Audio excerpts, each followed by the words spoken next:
just listen to the drums.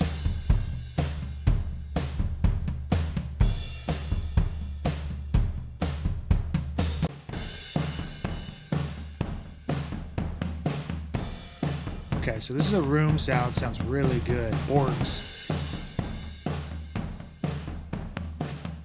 There is an effect on a lot of this already. He's used a lot of really good gear on it. So there's not a ton of mangling.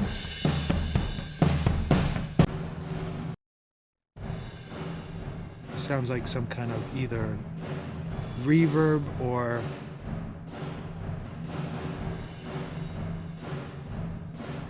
after the fact.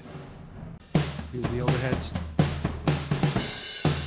The room tone is nice and sparkly, but I do feel like it's a little short for the song, so we're going to need a little bit of kind of focus on that as well.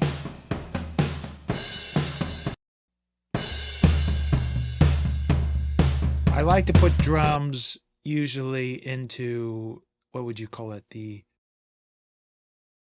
audience perspective would be the drum is going right to left. The drummer's perspective would be left to right. And since I'm left-handed, I seem to think that my hi-hat would like to be on this side. So I usually do that.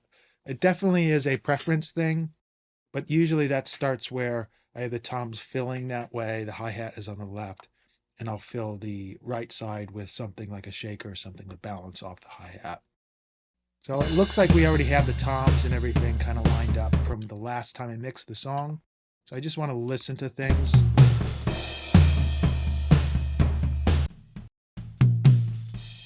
Really good bleed on the high tom. Good bleed on the floor tom, but really no low end in it. But I can already tell you that since this is busy here, doesn't need a ton of low end, needs more of a tack. But I'd like some low end on the Mick Fleetwood kind of fills here and here.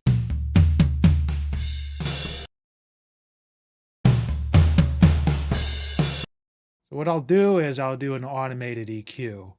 I already set it up where I can have it kind of ready to go at my disposal. And I already know what I'm going to do to start it.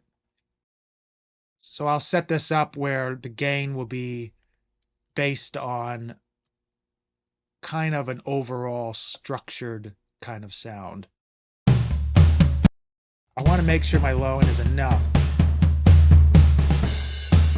So that feels pretty good. So I will take that off on the automation for the intro.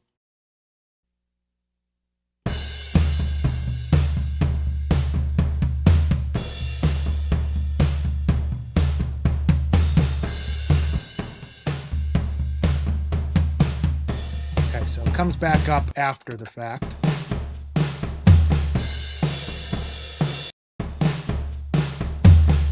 Okay, cool. Now right off the top, after I get that kind of fooled around with for a bit, usually I just kind of screw around and fool with what the drum is doing. I like to listen to the kick drum and the snare by itself, find the phase relevant, pull in the hi-hat, pull in the overheads, check phase there. That is my foundation of my drums. And then I start to add EQ, compression, all the elements afterwards. That way I can fall down the line that if it doesn't need certain things because of EQ or whatever, because I had a phase issue, I usually find that first. Let's go into the kick. This one's called Pointy. This one's called Boom.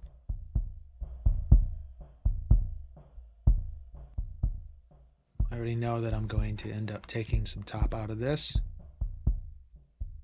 and just get the meat. It's an interesting sounding kick.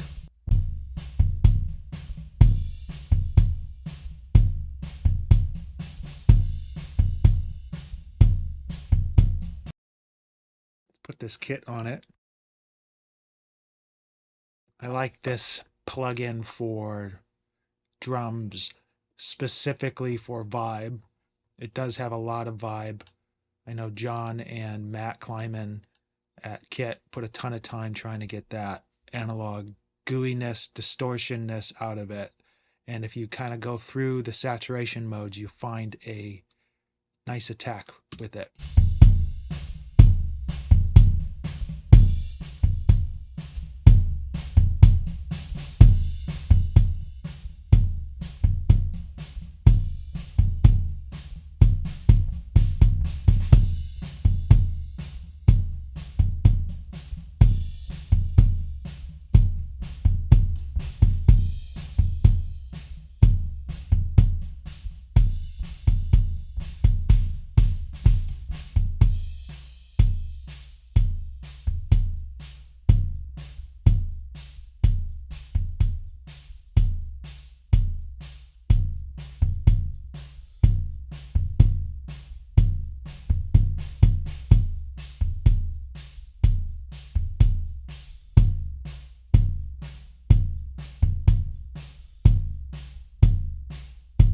Let's pull in the boomy outside kick, something probably like a Fat 47.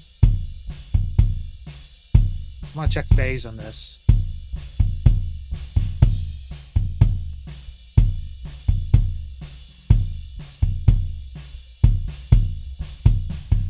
It's cool. It adds a little more foundation to the kick drum without adding too much boominess. It's a little more kind of 100 hertz area, which I like.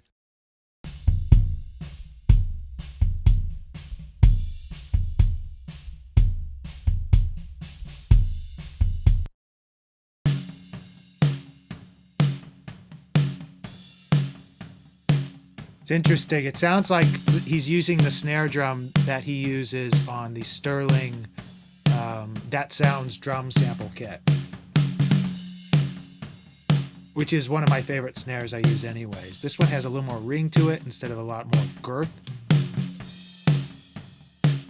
In fact, I might still use that sample just to get a little more fatness out of it.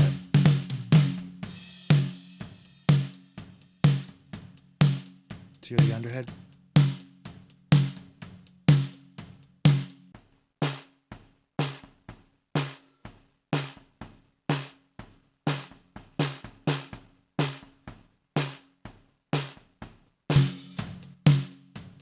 Let's listen to kick snare together.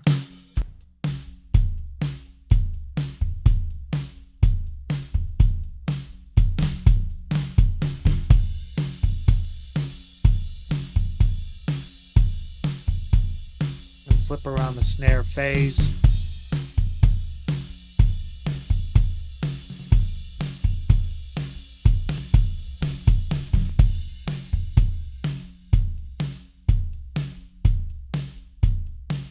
So right away, I already can tell you that I'm feeling like there's not enough attack on the kick and the snare in general. One way to get around that would be to add a lot of compression and stuff. The other way to do it would be to literally just put samples in place. I like the way the kick sounds. It's very vibey and kind of gurgly. I like the snare sound a lot, but it is missing that punch.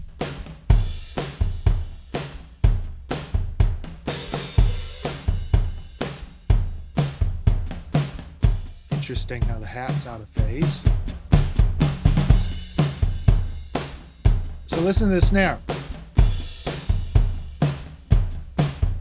That's just putting the hi-hat in and out of phase.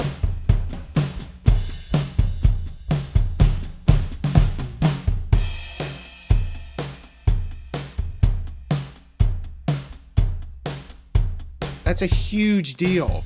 Something to think about when you're doing drums.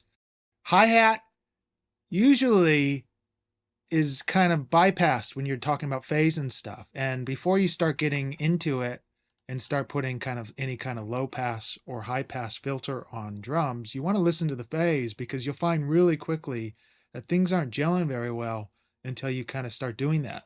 I know there's a lot of plugins to time align and stuff like that, but I don't like doing that. It's very dangerous to start doing that, because you're starting to go, this sounds better, or this sounds better, and you can't make decisions, and you're starting to kind of make massive decision making things based around your emotion instead of how it's supposed to work. And I know that in all the years of historic amazing drum recordings, there wasn't a lot of time aligning drums, and if it was on the spot mic, or it was on the front end and not the after effect. Time aligning drums and the plugins like that can be useful and stuff, but you got to be really careful, and it could be the devil's triangle.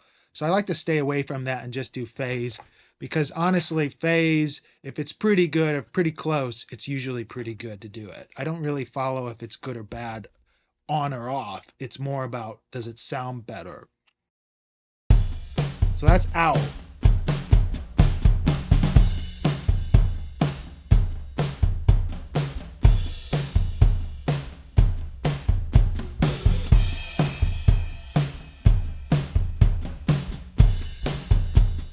So it's interesting when I start putting an EQ on it.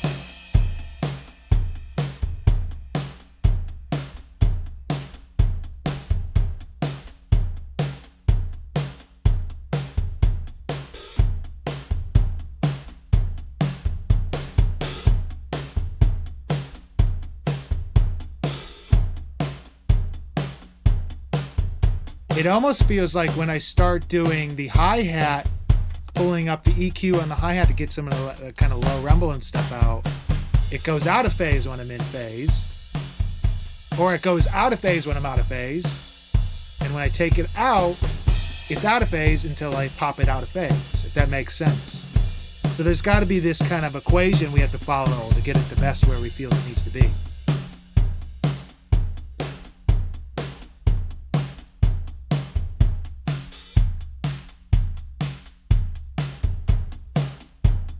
Takes a lot of that low mid-range, and I like it, so I'm going to keep that out, keep that there.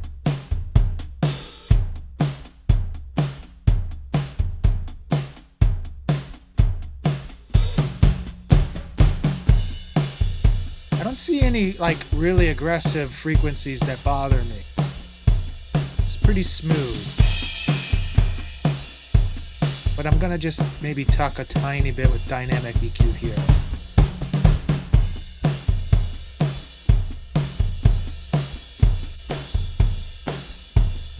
So that's just kick, snare, and hi-hat.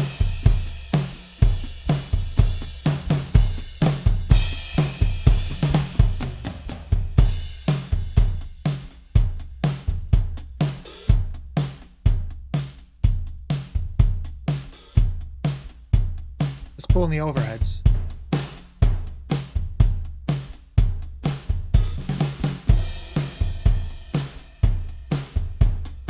Right phase in this.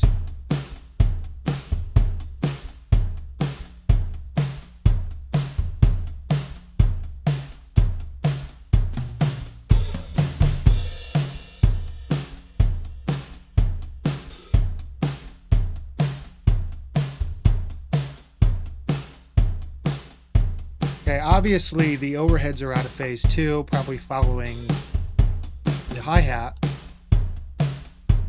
So we're going to leave that out. I'm going to bring it down a little bit. Still missing definition, but I'm going to leave everything as is until, and maybe put the samples in after once we know where we're at.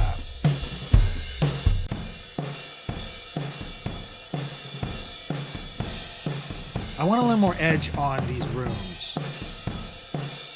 I'm going to put a decapitator on it and roll off some of the top end.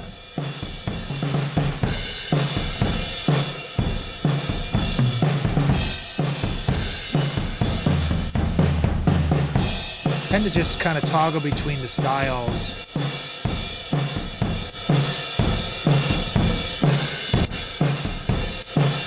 So if I remember correctly, the P is for Phoenix, which is a thermonic culture. So off. Let's match this.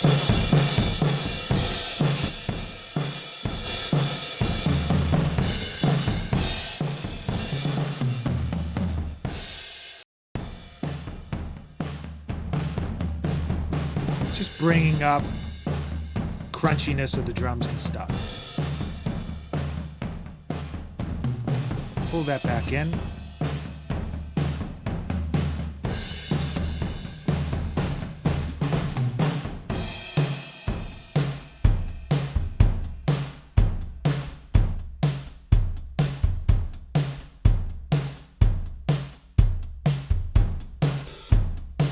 I want to check the phase on the rooms.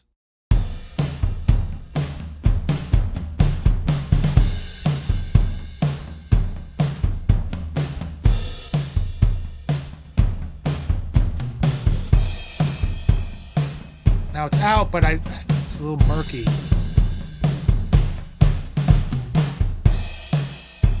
I'm going to use a dynamic on this as well.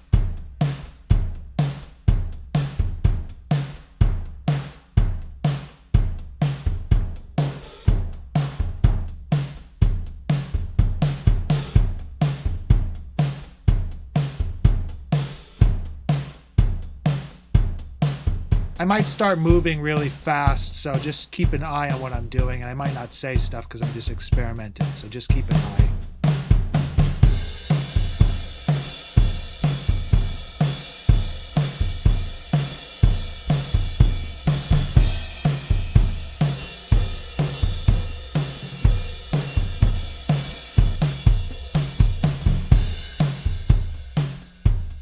I do like the drums tighter sounding, a little more fatter sounding than more washed out.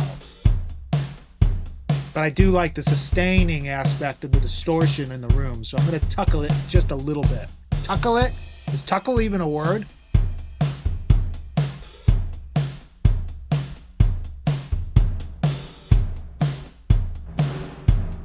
That's cool.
Okay, that seems like a pretty good balance.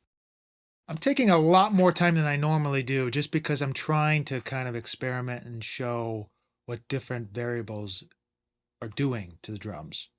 What I've found is that the closer, the tighter the drum sound in my head for the way this is going to be, since I know there's a lot of definition issue going to be going on with tons of guitars, tons of synths, stuff like that, that I think the smarter the attack would be smarter, instead of getting this washed out drum sound that just sounds kind of murky and like wall of soundy. I want to go for a little more of a Fleetwood Mac kind of drum sound that's a little more tight and punchy than a overall kind of grunge rock kind of room drum tone that will kind of get washed away and lose a lot of its punch. This is a good start. The first thing I want to do now is start duplicating my kick drum and my snare, because I do know that I'm going to start trying to add samples to it, just a little bit. This is my room sound.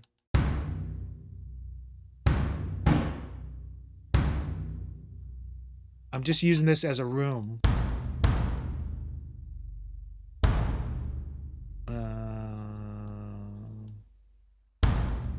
That feels pretty good. And then,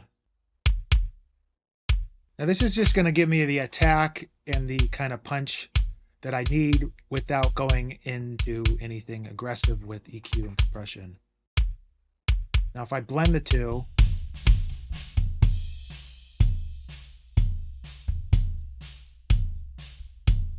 Check phase.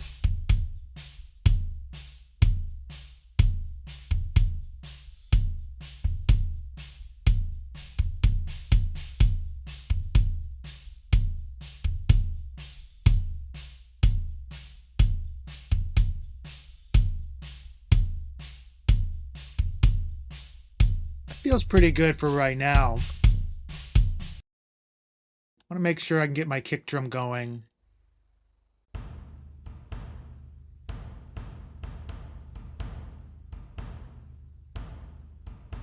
I don't need a lot of the low mids. I want more of the sustained ambient from it. So let's go up with the EQ.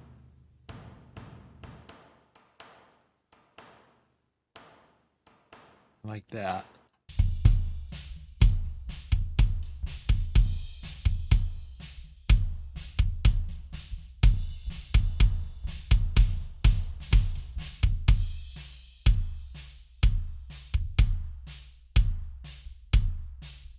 Now again, I'm just using this sample as my ambient.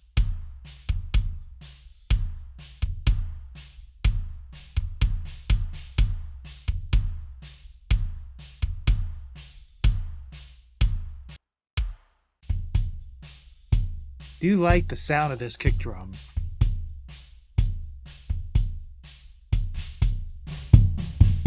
Real grungy sounding.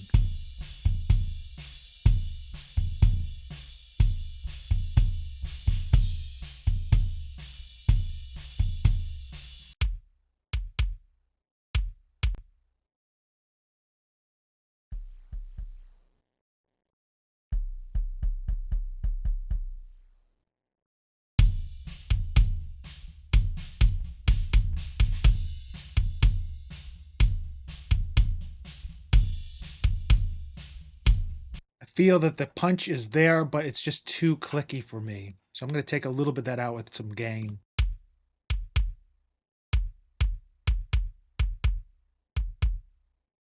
It's a little prettier.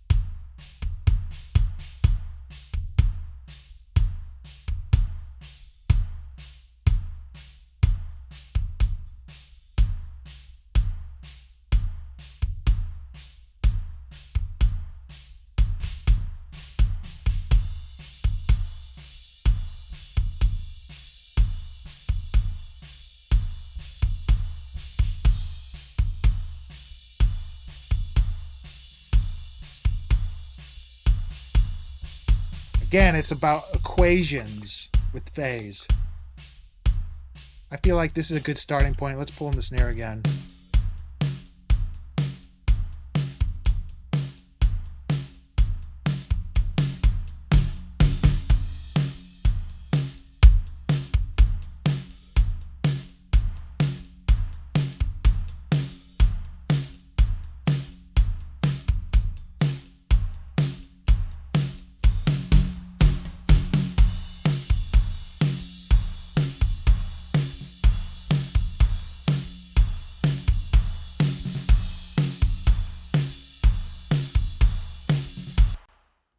Okay, pull up that snare. If I remember correctly, it is this fella.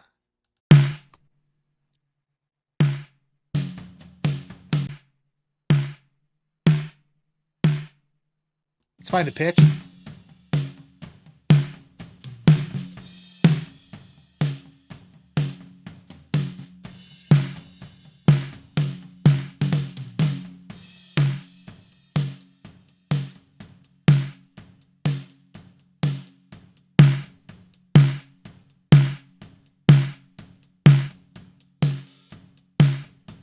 I'm going to put a little more edge to this one.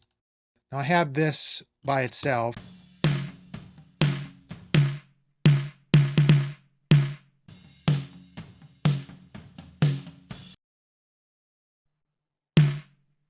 Then I have some other guys here. I'm probably not going to use that.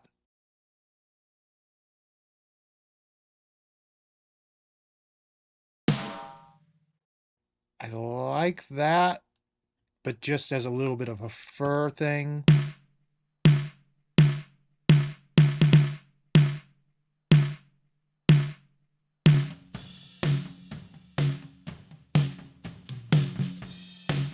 See how you're missing a lot of the mid-range, a lot of the bottom thunder of the snare is gone by itself.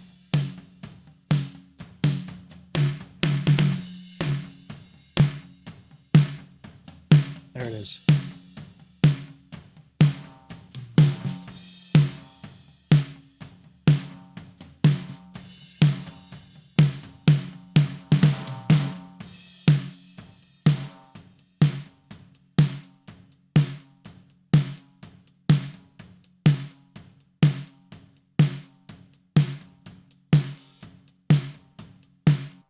Okay, what I'm using this snare for is just a little bit of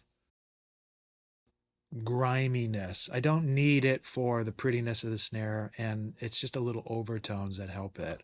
And I want to get a little more snap out of it too, so I do have this one and then a little bit bigger version of the same snare. I'm going to use this one. Let's hear it together.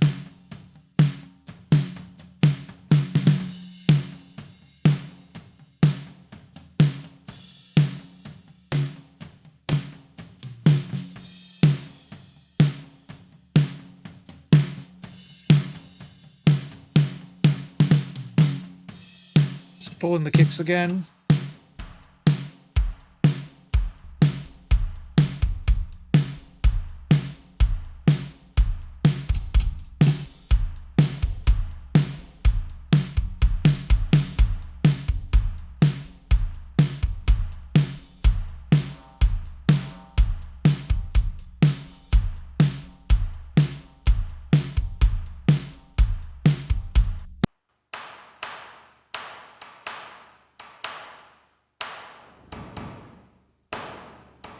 Something's bothering me about that reverb.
There it is.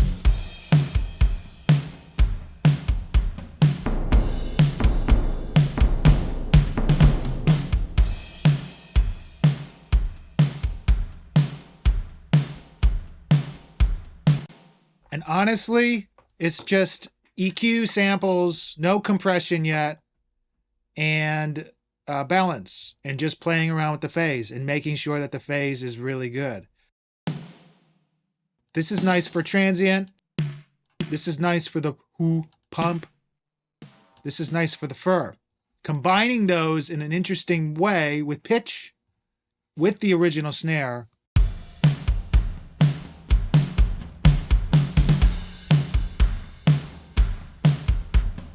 Still not happy with the reverb on the kick drum.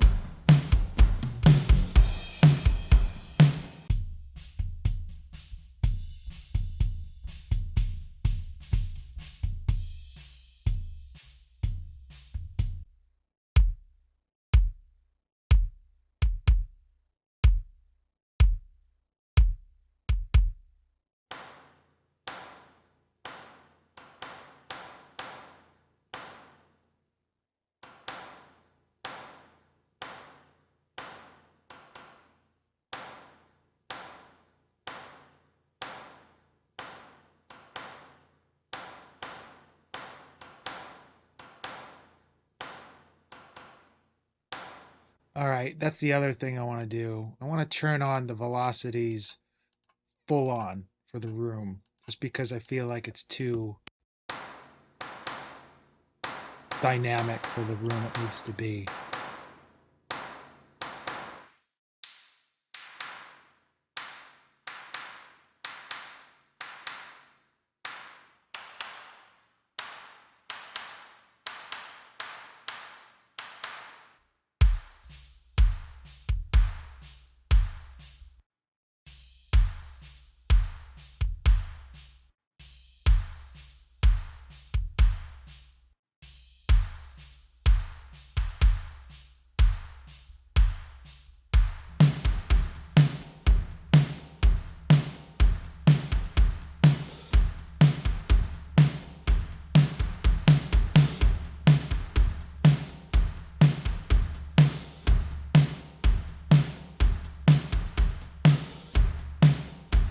Hear that little bit of that fuzzy snare in there.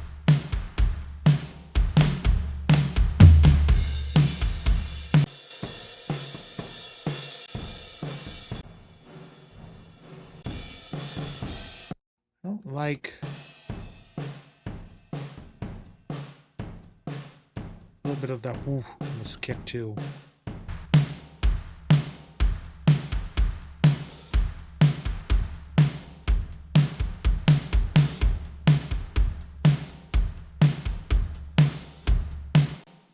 Pretty happy with that. Let's go down to the bus and see what we even got there. This is before we even opened any compressor or anything. I do like to put a Pultic on the drums, a little bit of a smiley face, so a little thunder and a little brightness. I'm putting that in.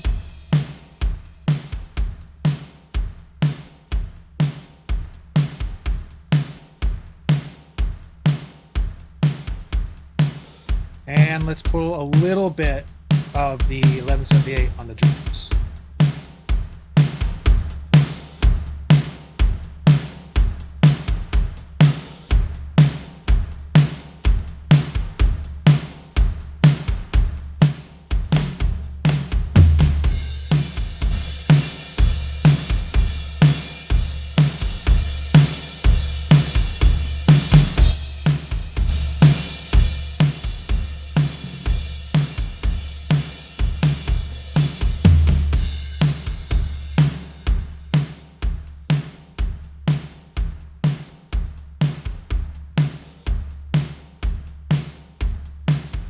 You know, sometimes the saturation modes are really cool, adds a little more thrust, a little more pump, but for some reason going through it, it didn't sound as good as it being off.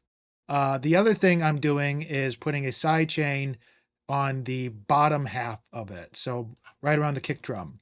This will basically not trigger the compression for the kick on the whole set. Let's hear the difference between the two.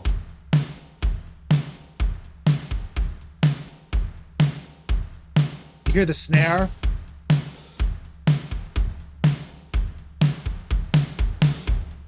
Just puts a lot more attention to the snare drum. Okay, I'm pretty happy with that. I don't know if it needs any parallel compression yet. It might down the line, but as of right now, I'm super happy. I'm going to pull in the percussion and just listen where we're at.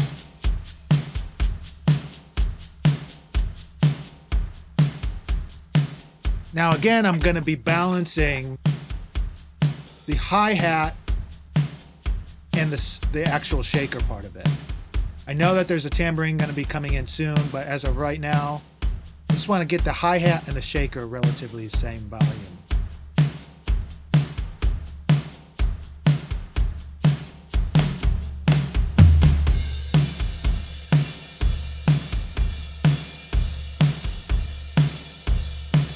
So I'm going to put the tambourine on the left because the ride just kicked in.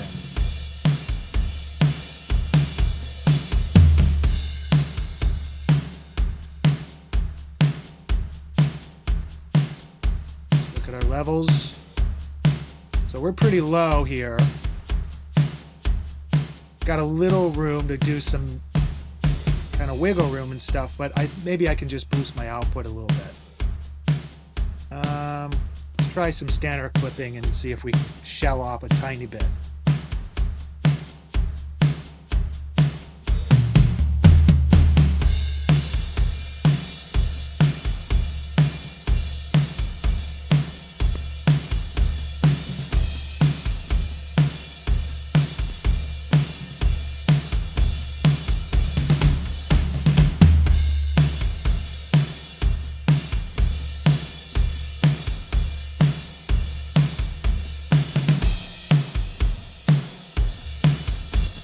Okay, the other thing I'm noticing is the ride cymbal is absolutely punching through on the toms. So I would like to leave that EQ in, but I'm going to add my favorite tom channel, which is the SSL. I'm just going to get an overall tone out of it in general.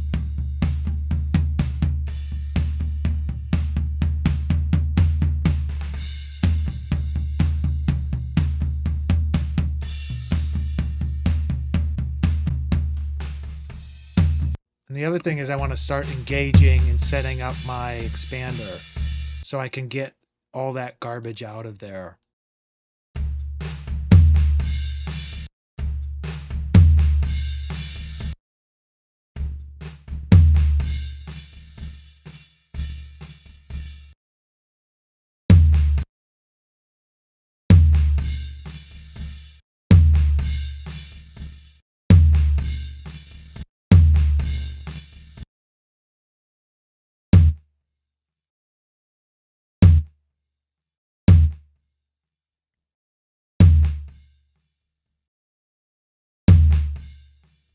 That feels pretty good.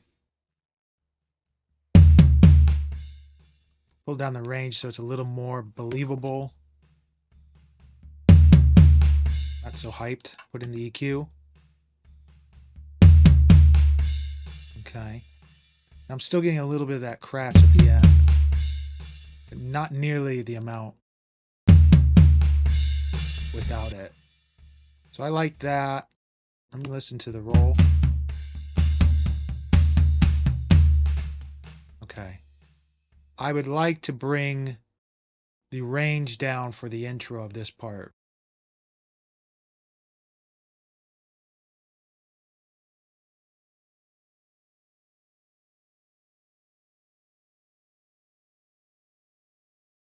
What this allows me to do is kind of watch out how things are going for this, and it sounds a little more realistic.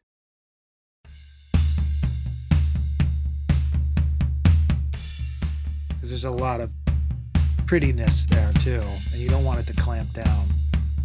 So as well as that, I'm going to add the threshold.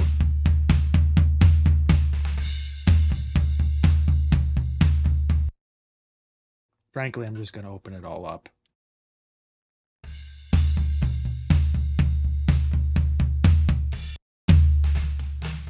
Now it resets, and we're off to the races. Let's pull this guy up. I'm not going to need any of the automation for this guy, so we're good there. And I do have a good starting setting for this tom.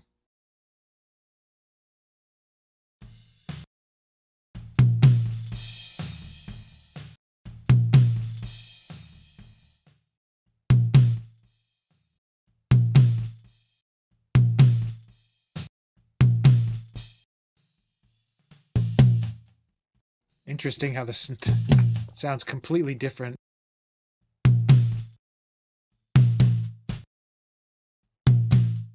That's the one thing. I usually do samples on toms as well. I don't think it needs it on this because they're so well recorded. But it's going to need some more body.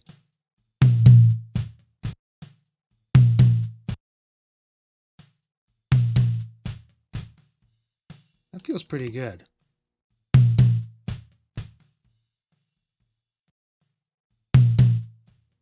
Let's listen to both. Let's pull in the whole set and just check phase on the high and low tom.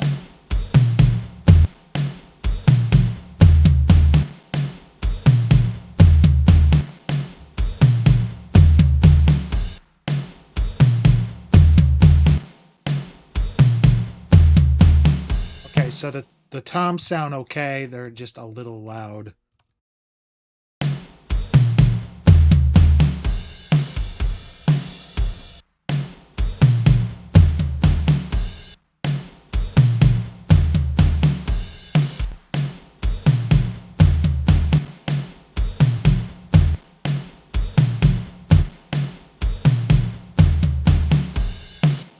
Cool.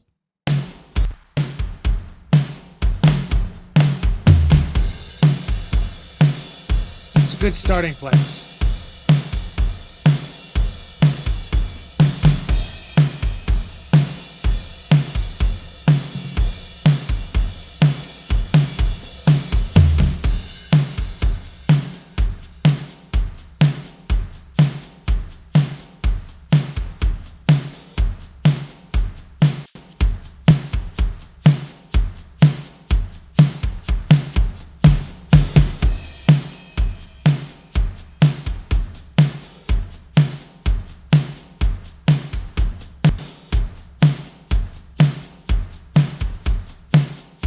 Really cool thing about the Spiff plugin is it just brings out all the punch.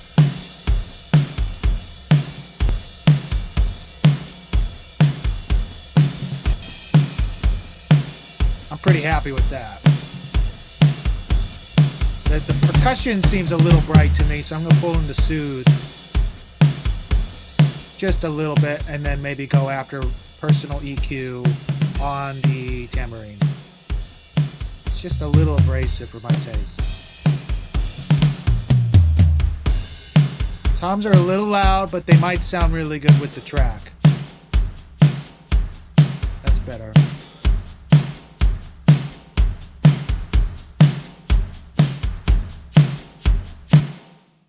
So that's drums.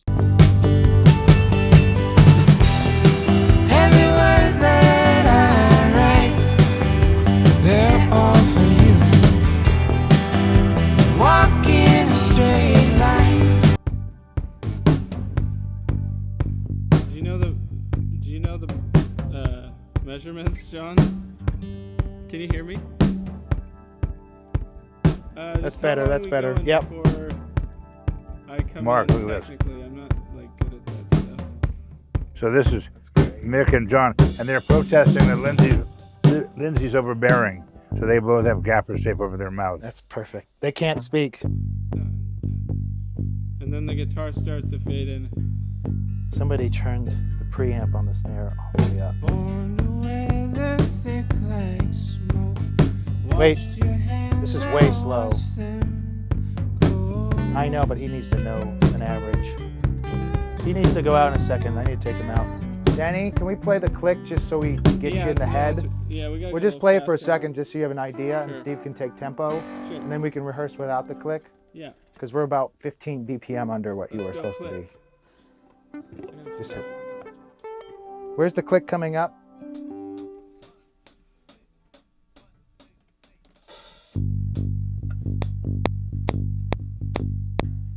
Steve, if you want a different type of click, do you have a preference?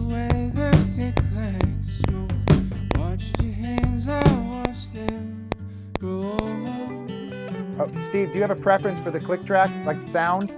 Like a digital metronome sort of sound is good for me. One second, I can't hear him. Well, he's not on. One of those.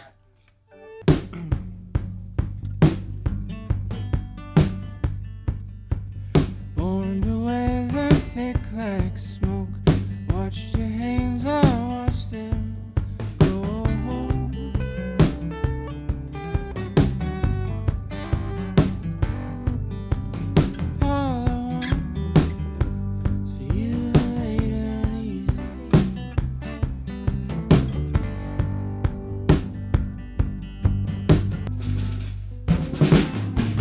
can we just take a pass through from the top with the click? Just to get a full from the top and see where we're at? Go ahead and roll What, too. John? Ready? Yep. Okay, we're rolling.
Guitar?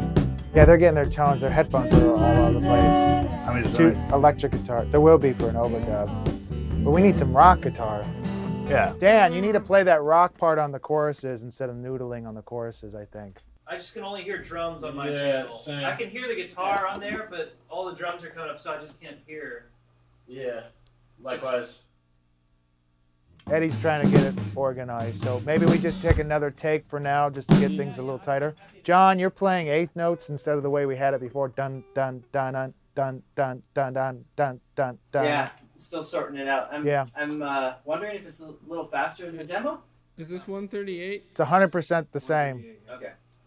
Do you want me to play the melody? This is Dan. Do you want me to play the melody at all, like, or any melodic guitar in On the like verses, Yeah, I mean, you do? so Okay. I think you and Reese should kind of choreograph with each other, figure out parts that Okay. I'll take this spot kind of stuff while you're rehearsing it. But I do like the driving part. I'd like to have just some acoustic guitar or electric guitar just doing straight rhythm. Hey, Dan, can you play just straight electric guitar for the first cut and let Reese do the kind of rhythm stuff that's kind of scenic, and then when we do our overdubs we'll do strumming, just strum with the song, kind of like what we had just for this, and then when we overdub we'll put some noodle stuff in there, but we're just trying to get some space out of it now. Yeah. So just really rock with it. Sure. Yeah, sounds good. Steve, how is everything? It's at 138, Steve. Feels a little rushed to me when I'm. So 136. Yeah, do somewhere there. Okay, we'll try 136.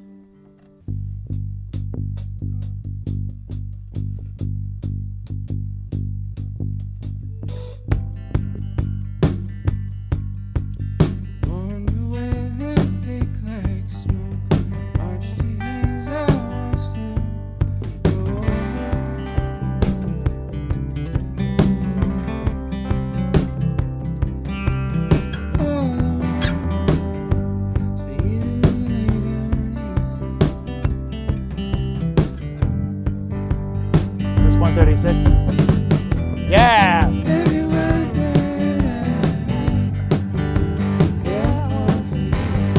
Steve, is that a better tempo?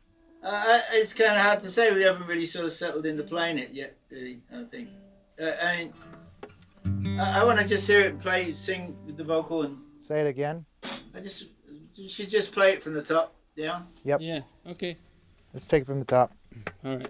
So let's tell the rhythm guy to play straight. Hey, Dan, can we just play straight, kind of following what John's doing, the chugging? Gung, gung, gung, gung, gung, gung, gung. And can you play a little bit? Let's EQ it. I just put some more, 1.5. Let's hear the guitar. Put some edge on that. It's better. A little too much bottom, though. Loving you. How's that? Yeah.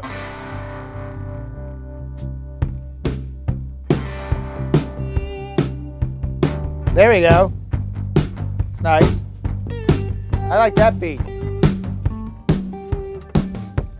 What tempo is that, I wonder? What is he playing though? Can you tap it? Hey, Mark. Yep. No, so Steve could do da boom, Tom, da boom. So, Steve, hold on, guys. We'll just keep it at that then. And So, Ken thinks it'd be a cool accent to do kind of like what Mick would do, which would be dun dun dun dun dun dun dun dun dun dun dun, or just every other one, or just an accent. That makes sense. Yeah. Oh, perfect. Okay, so just mute on and off. Yep. Got it. So I don't touch this one at all. That sounds good, right?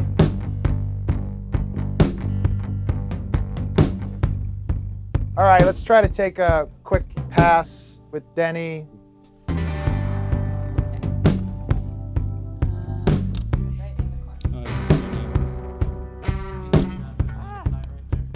I can put that accents in the mix too. Yeah? The Mick accents, I know exactly what you mean. I was saying, if you could let that tom ring a little more. Yeah, is that okay for sound wise? Boom. Do you want, here, take this. I'll take mine. All right. Hey, Steve, Not affected by the bass. Trying to talk to you. can you make that tom Batteries. accent like ring a little more? Oh, thank you. Dun dun da da boom, boom.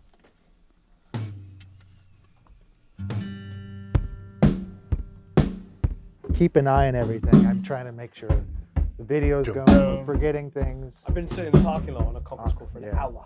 Hey, Ryan, this is Warren. Hey, nice to meet you. Yeah. Ken, Warren's here. What? Yeah, I'm an assistant.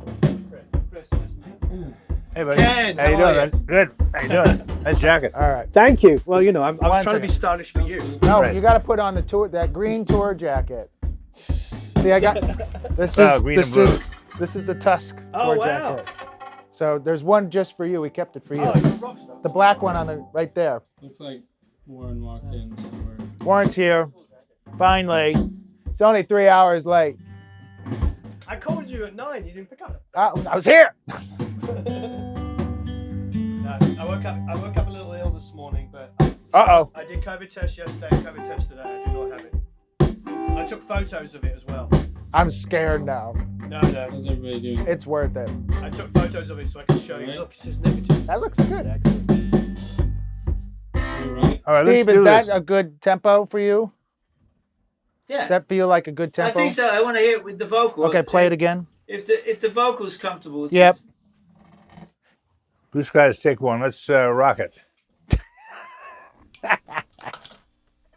Well, this song has tendency to lay back a little bit. I know. Push it to the limit.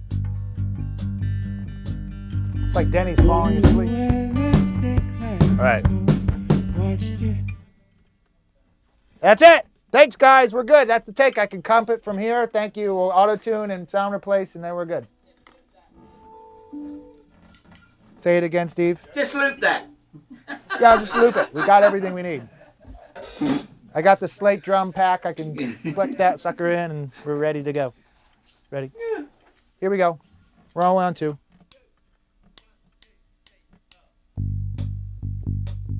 It's a little driving on the snare.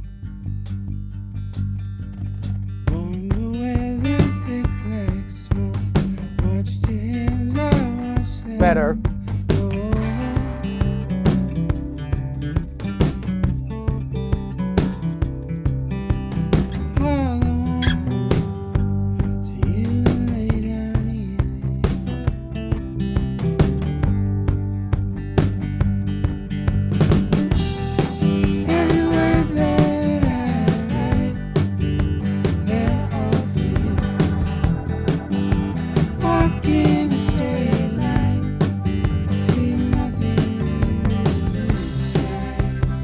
What are you thinking?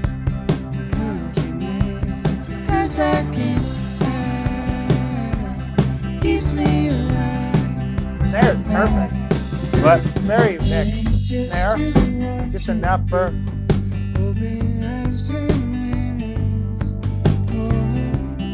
Yeah, now he's adding some more fills in there. Does it sound pretty good, right? Distortion on the snare is just right. Ken has no problem telling me to peg every EQ. If that's what it takes. Let me see the EQ. On the API. Channel 2.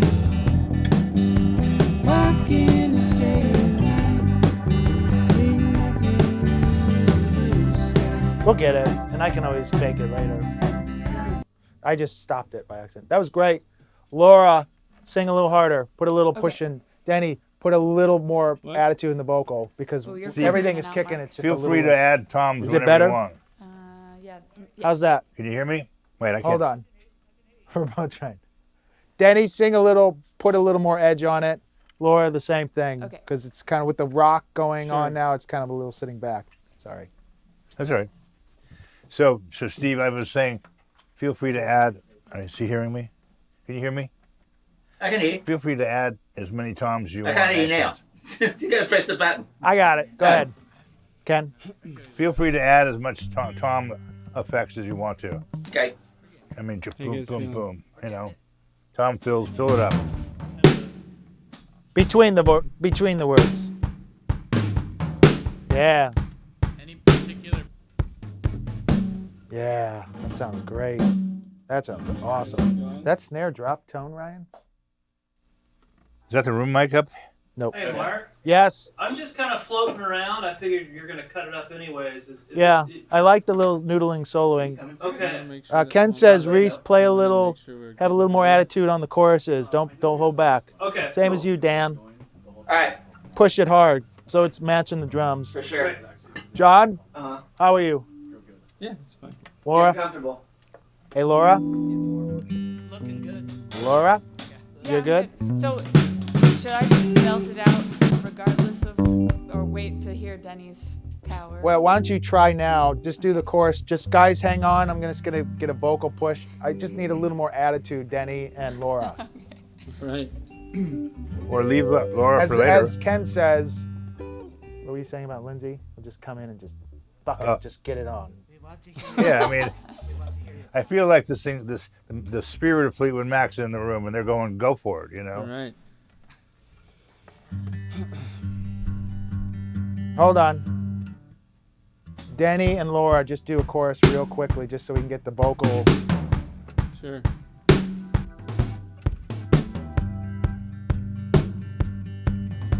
Reese? Every word that I write, they're all for you. Walk in a straight line, sweet nothings and blue sky.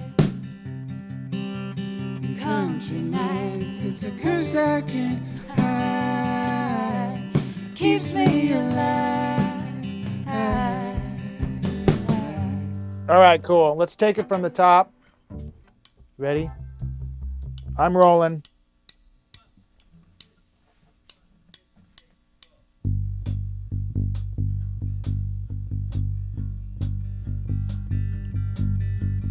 Warm weather thick like smoke. Watched your hands, I watched them go home.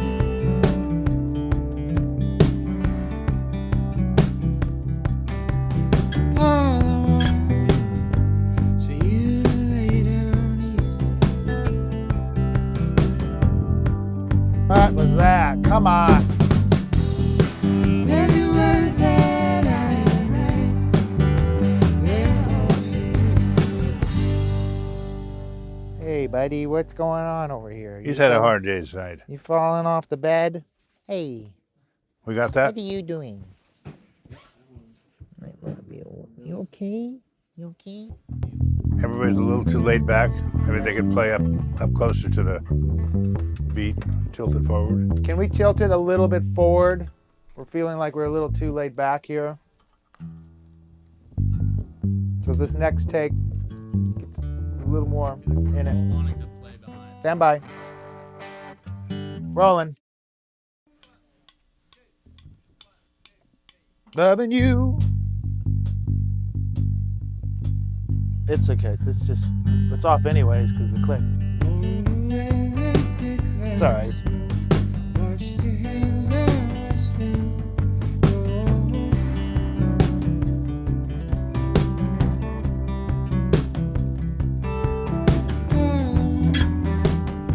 It's for you to lay down. Still some weird shit sounds.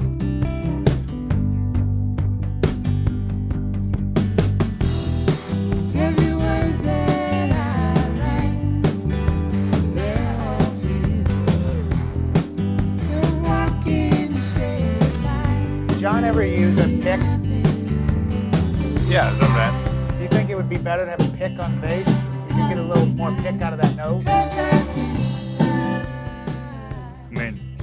I mean, I'd like to work on the guitar sound a little more. This is so dirty and dark. Right. John, we're gonna try pick this time. A pick. Let's try a pick. Can you give some more brightness to the guitar?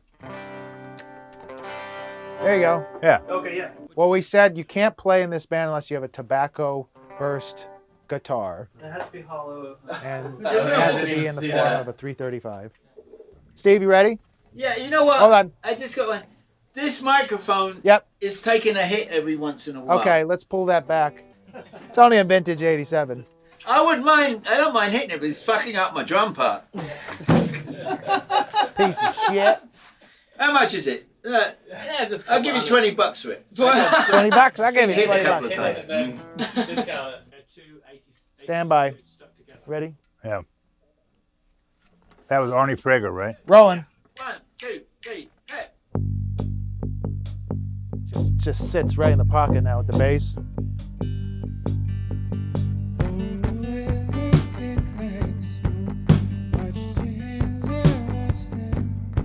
There'll be a acoustic strumming the whole time. Yeah, that would be helpful.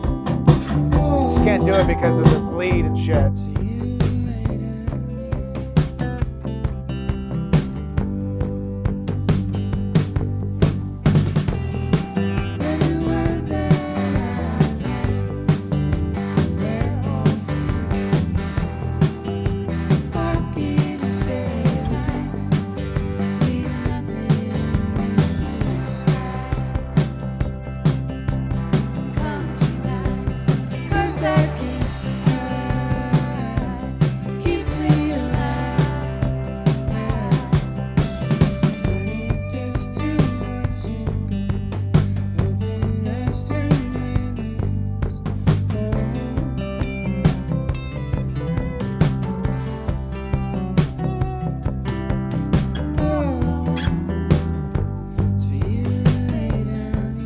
It's a good take.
We're gonna do a take right after this right away.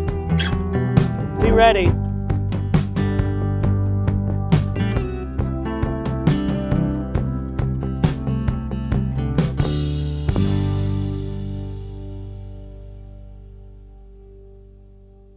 One more time. Yep.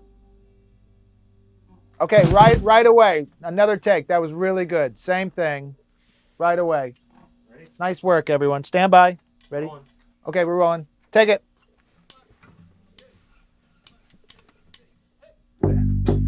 They could almost take that ending and do like a solo thing and just vamp out. Yeah, I think.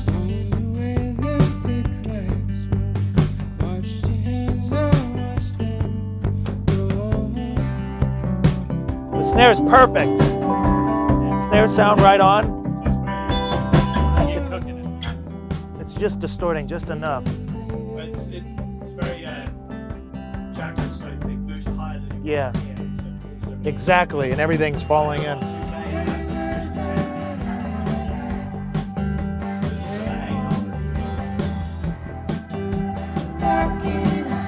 How's Atticus doing?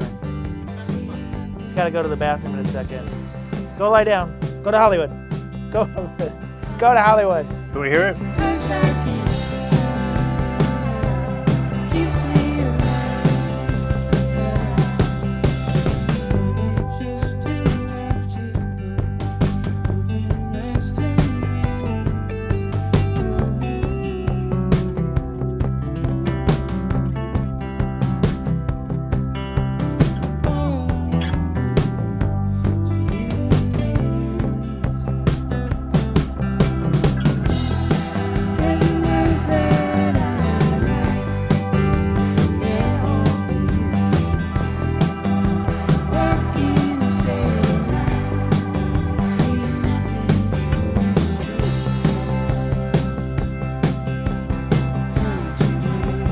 Okay, we do one more take, and maybe build off one, and then come drums later.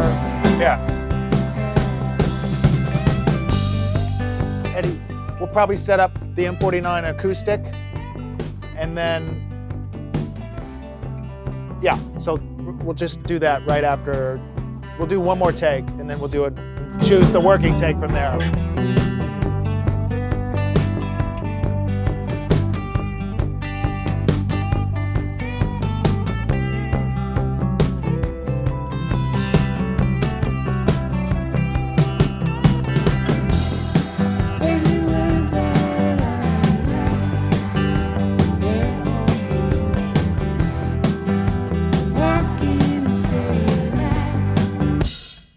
All right, Reese, that was a great take. Everyone felt great. Reese, go all out on this next one in the solo. Overdrive ending the the solo at the end too. There's that break too. Here we go. We're gonna do overdubs after this take, hopefully, if we can get this as the keeper guide. And then we're gonna have to add some strumming guitars because Ken needs to fix this fever he has, and it's gonna only be saved by a strumming 12-string acoustic guitar. Here we go. I'm rolling. Wondering if that's part of the problem. It's just all the pattern he wrote Picking, it calling on. it back. Well, we can always take it out and then over. Then you lose the whole melody of the guitar.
This is a good working take.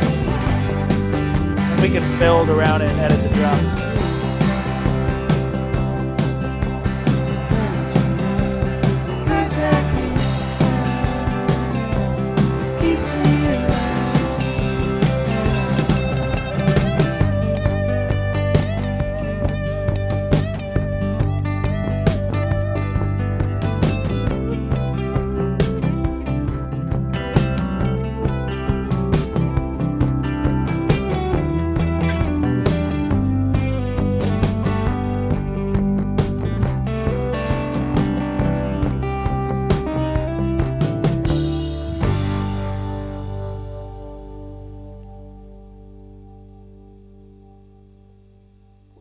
Some hard shit. Are you guys gonna keep the energy? All right, that felt great. I think we're gonna use that as our guider. I know there was a couple things. I fucked up in the Go ahead, instrumental, Steve. but Yeah? I can go in and fix it. You want to fix that spot where you missed the one? Yeah, I took my. I heard that. I was You too remember busy exactly listening. Okay, so it's out of the third solo. Steve, do you want to just do that punch with you on the out of the third solo? Yeah, give me the whole thing, and then I'll Okay. just punch me in. From the top of the solo. So we're gonna go. It'd be this quiet section. Yep. Into that chorus. We'll just take it a little bit back and then play everything else so that you can hear it. Just the drums. We're just doing drums. Okay, we're ready now. All right, stand by. No. He needs to hear the drums until you punch, so take out input. Yeah. Okay, here we go. Same place.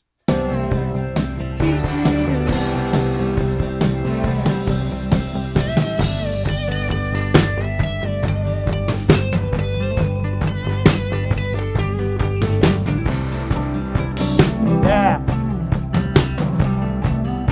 I think we nailed the snare.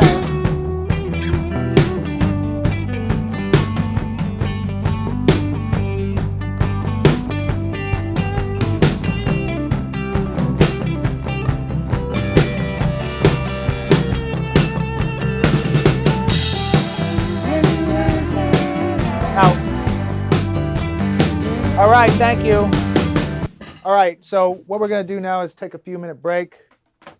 We'll do acoustic guitar or strumming overdub. Okay, welcome.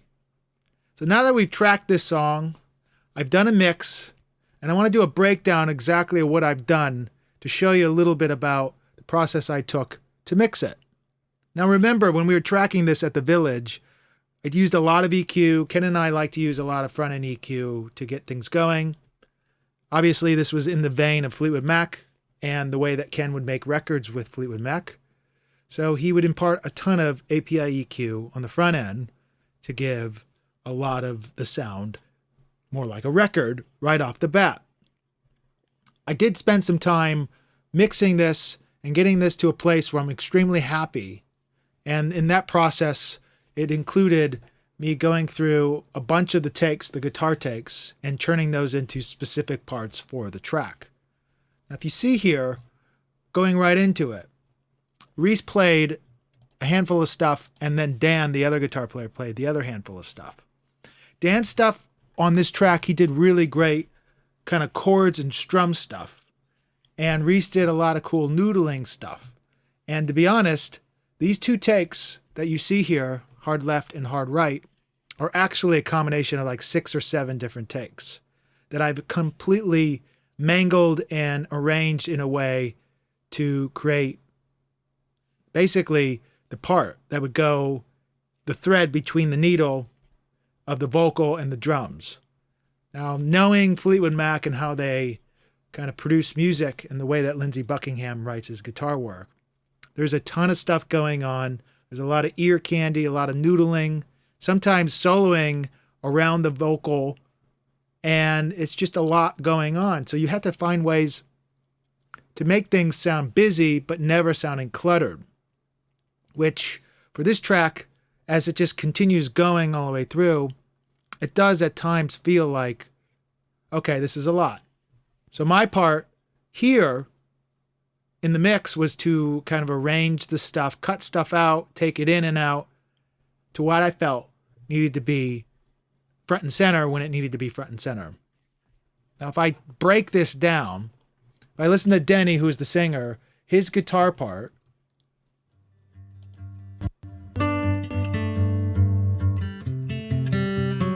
you can instantly know that there's a melody going on in the guitar that is matching the melody he's singing on his vocals.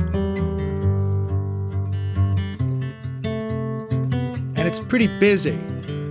So finding ways to create space with the guitar and the other elements, like the electric guitars, the other acoustic guitars, the B3, the background vocals, and the vocal itself, has been kind of challenging, which is what mixing is all about. Before I dive into the guitars, though, I do want to show a little bit about the drums and talk to you a little bit about the process we did while tracking it and a bit of an overview. As you saw in the last couple videos, we basically took the takes we needed to take, and then I went on later on after we shot the video and did some editing and comping to what we felt the performance would be best. So what we're hearing today is an edit of the drum take, the bass take, and some of the guitars that have been done in a comp for the best performances. With Steve Ferroni, he usually doesn't play anything wrong. It's more about kind of achieving the specific parts. He's really good, very similar to Mick Fleetwood, that he adds these little signature tom hits and fills just at the right places that creates a little bit of magic. So I've moved some of those parts around here and there between the vocals. I've kept some parts different. I know when we tracked it, there was a beginning that was a little different, and I cut that out. I felt that getting in the song just with the guitar and the voice and slowly pulling in the bass and stuff like that, and then the drums, created a nice little space instead of just going full in.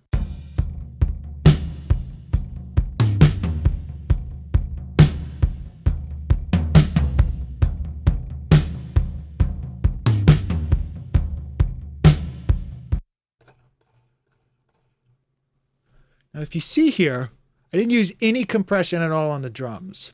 All I did was add a tiny bit more EQ where it needed.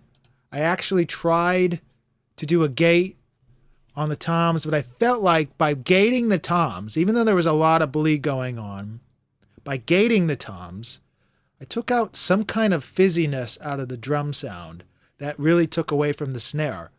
And even though there was a little harshness with some of the cymbals in the toms, I left it in because it was doing more damage by taking it out and putting a gate on it. So I took the gates out of both these toms. I added a little more EQ on the kick just to get a little more thunder on the bottom and a little more attack on the top. I added some low mids of the snare to get that signature almost tom snare sound where there's that low tom hit and the top brashiness of the top band as well. And that's pretty much it for the drums. I did an overall EQ on a Pultec, but just a little bit on the bottom and a little bit on the top. Just enough to give it a little more sweetness with zero compression again. So let's listen to it real quickly. The other thing you're hearing is the plate, the 140 that we had at the Village. Now, if you listen to the old 70s records, specifically the Fleetwood Mac records, you hear quite a bit of that brightness of the 140 on the snare, hi-hat, stuff like that. So while we were taking the take, we felt, okay, let's just print the snare and maybe some hi-hat stuff in the actual plate and then print the plate. Now listening to it by itself sounds like a lot. But inside the whole track, it's kind of this magic, this blend that is something that I actually can't explain. It's this blend that works out really, really good on the drum set. And it actually instantly makes you feel like you're in that 70s era. Just that little bit of feathering that happens on the snare. Going down the line,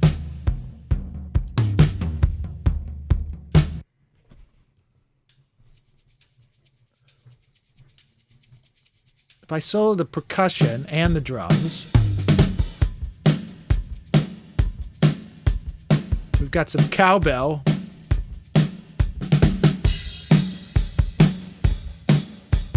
And then I also have some Bercasti, which is on a fat plate. So if you go to 7th Heaven, go into the plate section, there is a setting called fat plate. And that's what I'm using. And it's about a 3-second decay with a 68 millisecond pre-delay. Ken's favorite pre-delay is around 70 milliseconds. I felt like coming a little bit behind that to get a little closer with this tempo.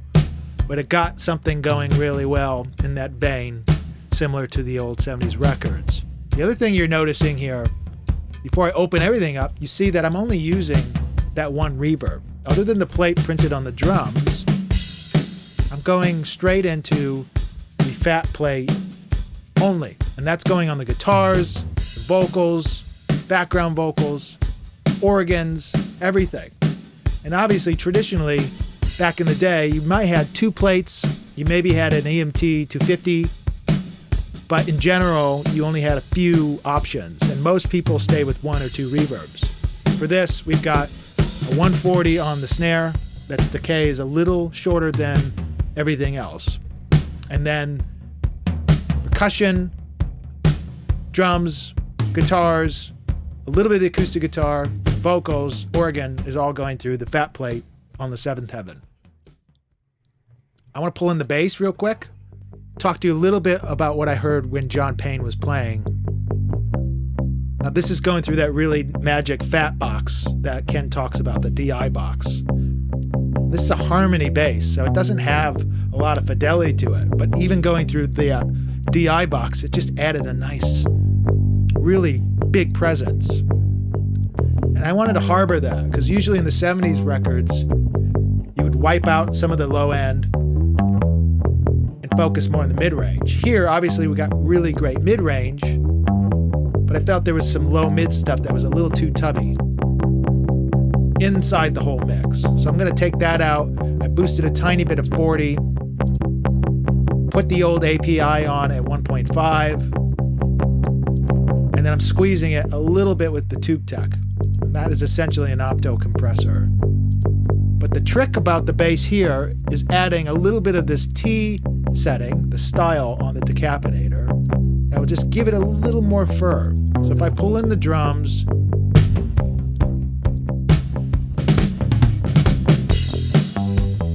and then take out the decapitator, it's real pointy.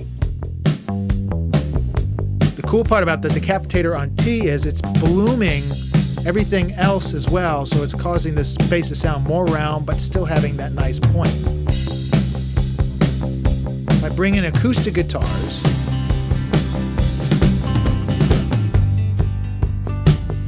you can already see that the acoustics are going.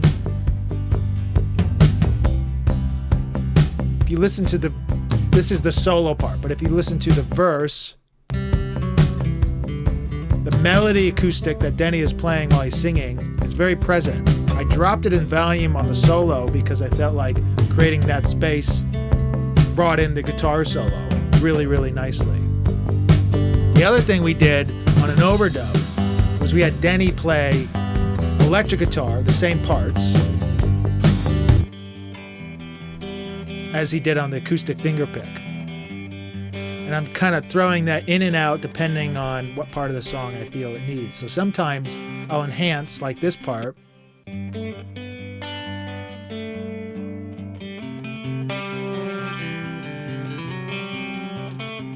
the acoustic guitar is dropped down. That will allow me to actually feel like we're getting a little bit of change happening, which happens quite a bit in record making if you don't notice it.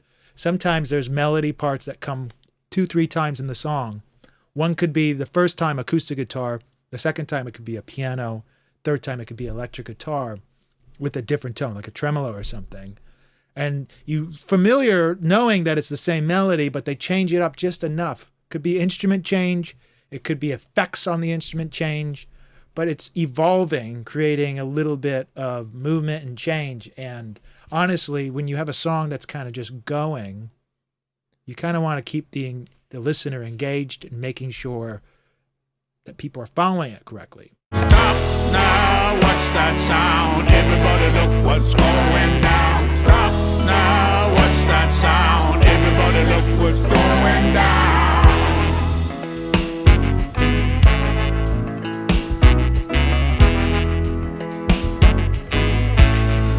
All right, let's put this input and see where we're at. Just listen before we even hear the ref. I just want to get a balance. Now I'll set it at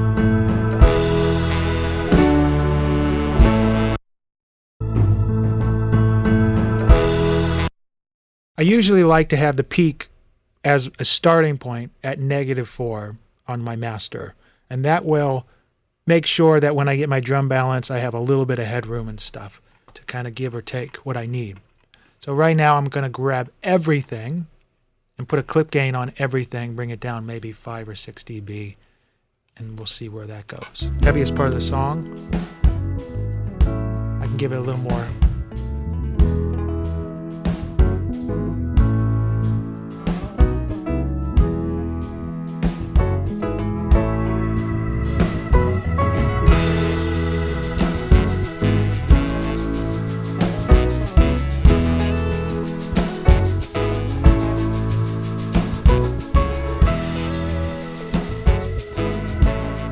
Okay, -4 feels pretty good to me. Now, obviously, everything's going to change when you have your drums and your bass and percussion's all going to start sitting differently. But the 4 dB of headroom will give me enough to kind of balance around because I'm going to start with drums and then build into it. So if my drums are already peaking, I can bring everything down from there and it would balance itself out. Let's take a peek at the reference. This way, it can tell us really quickly the vibe we need to get or the stuff that we know. Now, the reason why I like to listen to the reference is because usually the person as the artist or the producer has demoitis and they love the reference except for they want it just to sound a little more better. Or sometimes they just say go to town. But for me, a good starting place is to kind of follow the reference of balance, unless it's totally radical. I like to keep it as close as I can because usually they've spent a long time working on this project and then they'll send a handful of rough mixes to Eric and Eric will sit on it and get used to that specific balance. Now there's things obviously that need to be fixed with the rough or the reference, but it's a good place to start. So having the reference engaged in the stereo track here allows me to go and toggle in and out and hear it. Now I'll pull in the clip gain so it's not so loud because they probably put a limiter on it, and I'll match it. And that way will let me beat whatever the reference is and add the techniques and whatever that needs to make it sound better.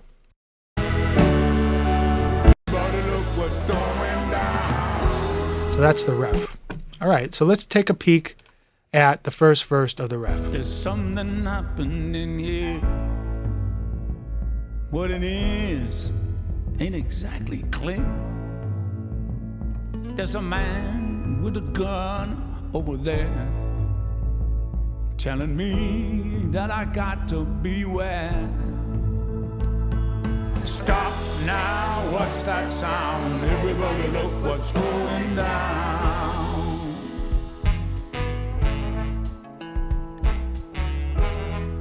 Already I can tell you what I hear differently and what I think it needs. There's better lines being drawn. I feel that Eric's vocal reverb is a little too ambient sounding. It's a little distracting.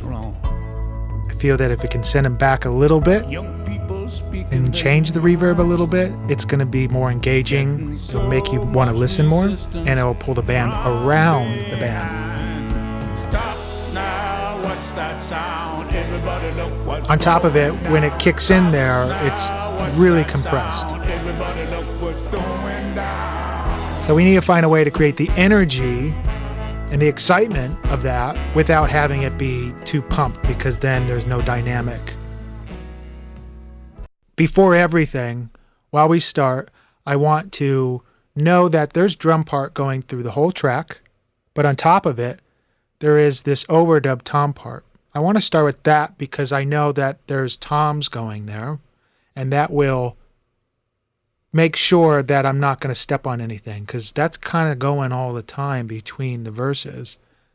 And with it going all the time, you don't want to add too much low end and you don't want to add too much separation because there's a lot of sauce in the full drum set as well as the percussion down here. So I want to just kind of get the panning on the second drum part and decide how I want to make that sound.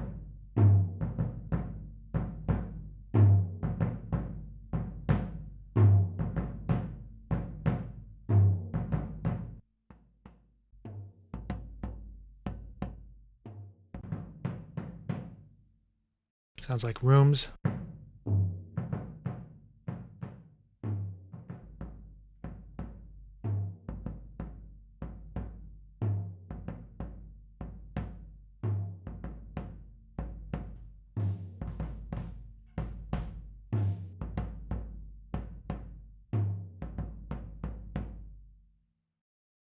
I want a little bit of EQ on this. This is the floor tom.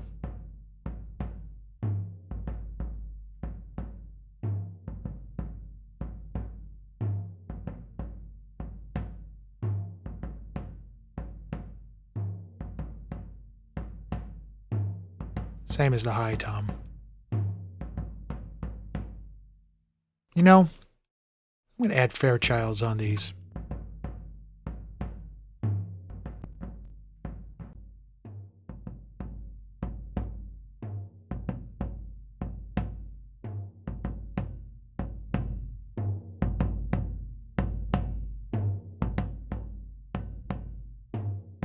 That'll give me a little bit of a Beatles sound. Can't go wrong there. Take it from the same spot, pull that over.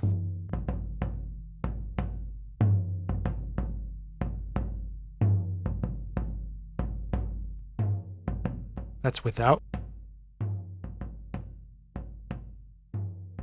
Back in.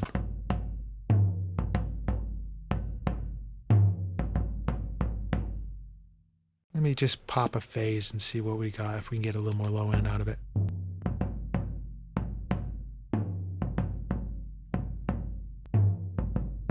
No, I like that. It's got a melody kind of softness to it. It's not so intense sounding. I'm going to keep that like this. I'm going to listen to the drum set first. This is with the samples too. They actually sound pretty good.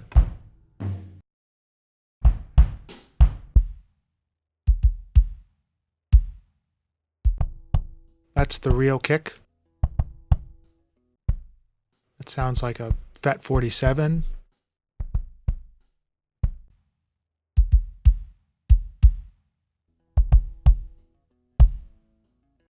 I think the key is to see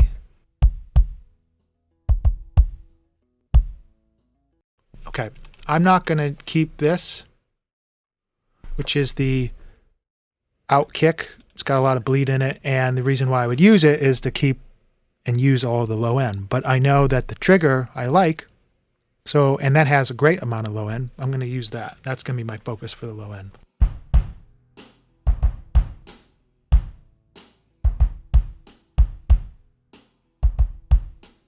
It's a cool sounding room. The issue with the room though is it's a little splatty. And for this track where there's all this stuff going on, kick, hi-hat, stomps, and the floor tom things, you just don't want a terrible amount of splatter, which is going to cause everything to kind of splash and make it kind of sound kind of over juiced, which is probably what I was hearing in the ref.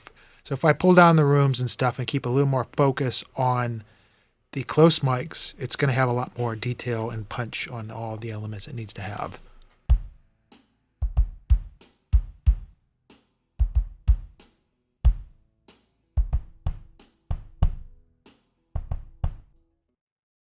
That feels good. I don't need this now. The reason why I had...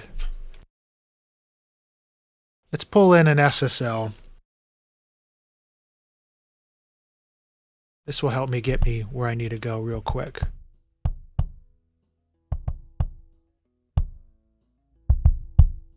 There we go.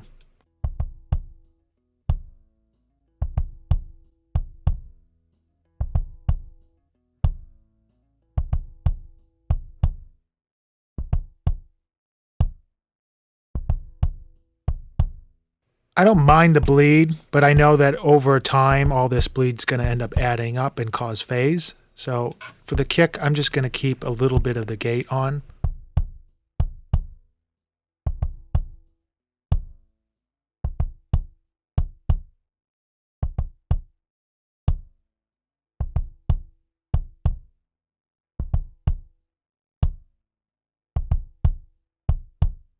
That sounds pretty good. Let's hear it with the sample.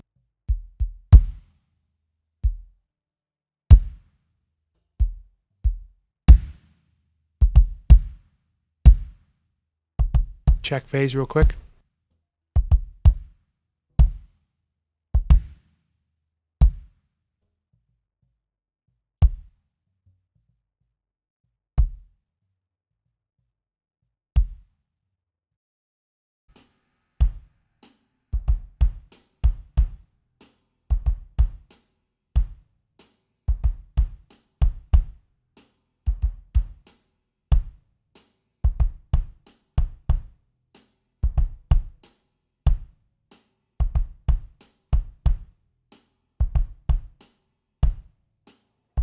I'm going to pull in that second drum set and hear what that sounds like together with it.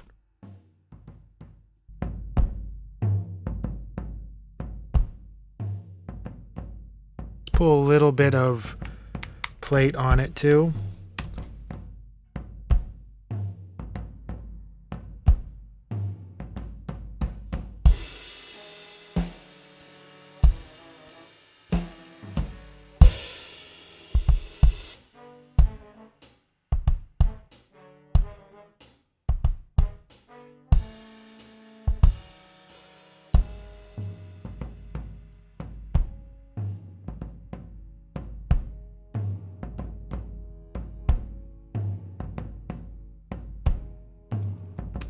And I don't want a terrible amount of attack on the kick either.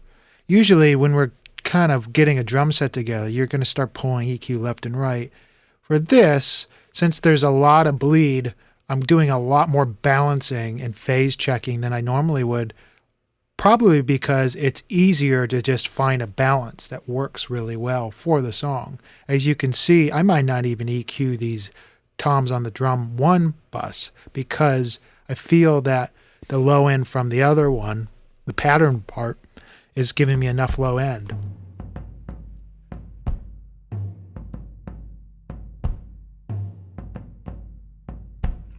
Now let's look at our drum bus and see where we're at. I want to hear a little fur though, so I'm going to pull just a little bit of decapitator in this.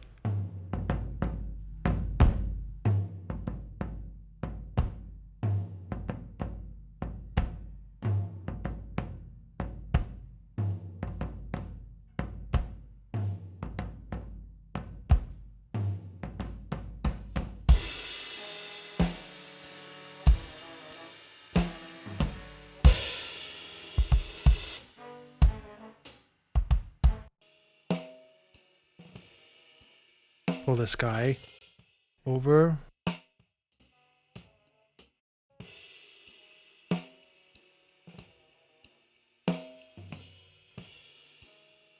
I want to use the expander on this one instead.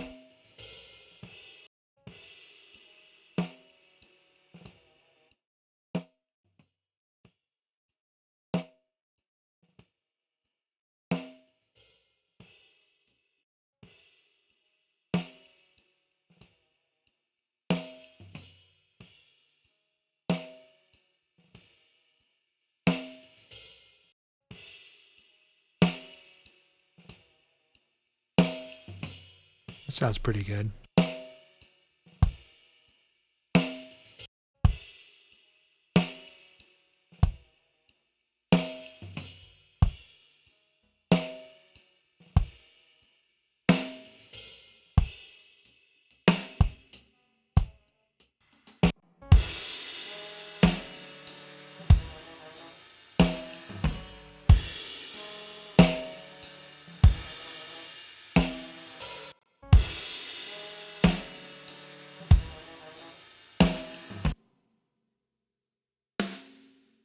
Interesting snare choice, but it does seem to help. I'm going to just listen to these two.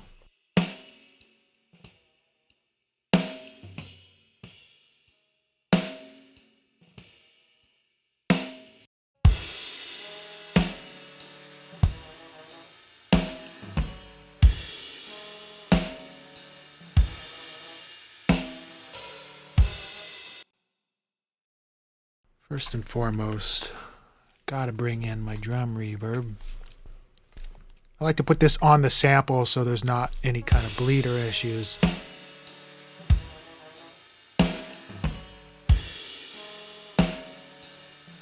That will give me a little better room sound without it sounding so kind of bathroomy, kind of phasey sounding. It just gives me kind of the shh that I need out of the snare. But actually, I might want some of this too.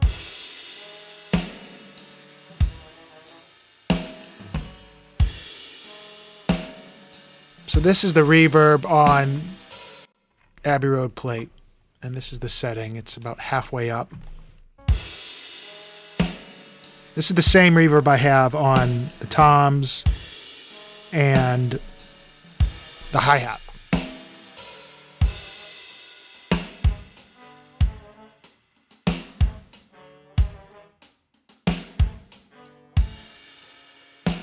I'm going to leave this amount in. It might be a little too much, but I will be able to come back.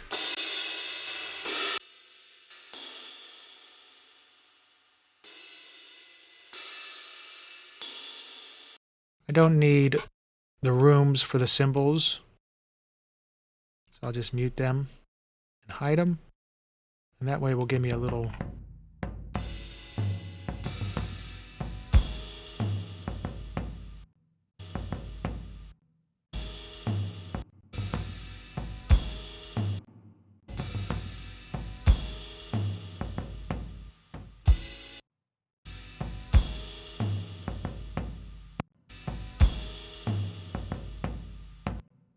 All right, let's listen to the percussion. Get this organized real fast.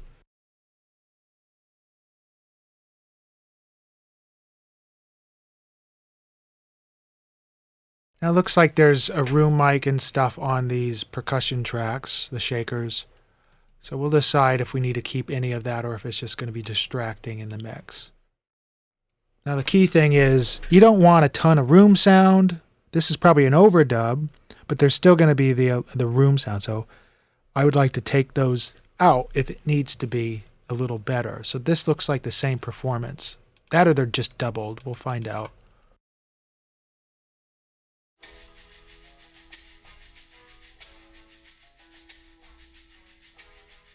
Sounds like it's an overdub with terrible amount of leak.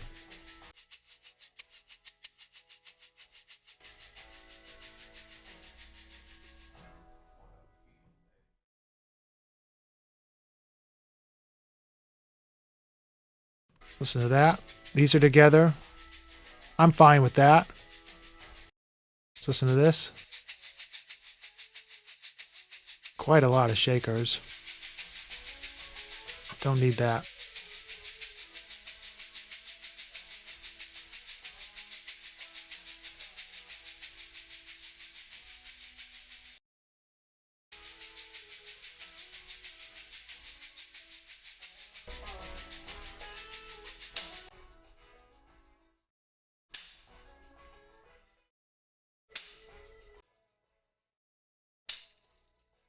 Okay, so I don't like the close-up one, and I don't like this room one.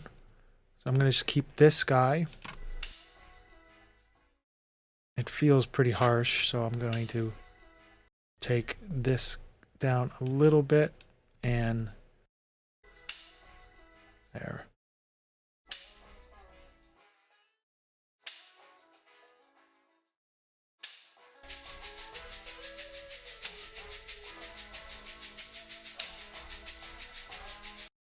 Let's get this. Let's pull in some reverb. I've got a long reverb in here that will be really nice.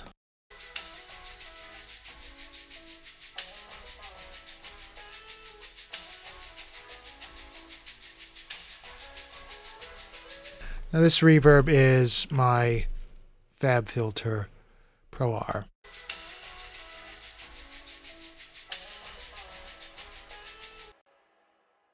It's funny, it's putting reverb on the leakage, so we're going to have to watch that and see if that will make sense. One thing we can do, though, is just put a gate on the tambourine.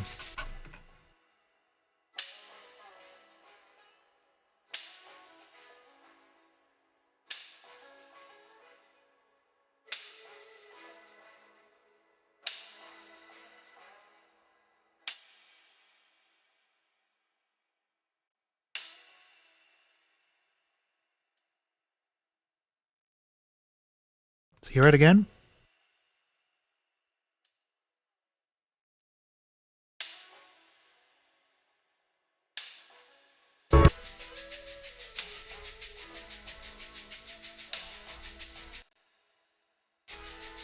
Drums.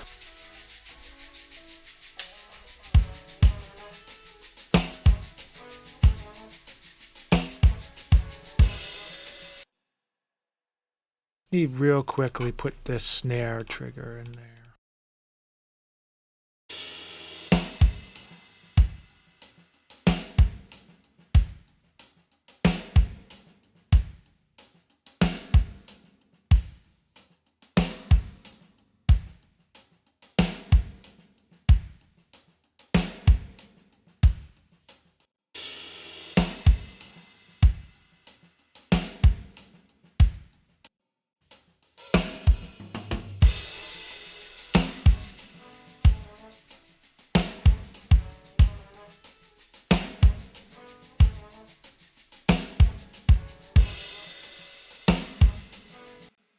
Okay, I can pull that down if it needs to be, but that's a good starting point. We can get into the bass guitar now.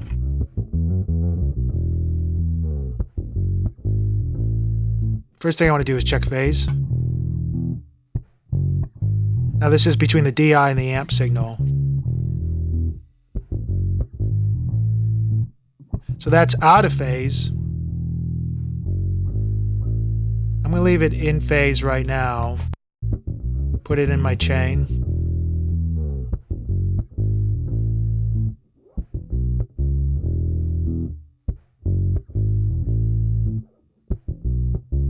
I like to put a lot of mid-range in the bass to get a little more finger out of it.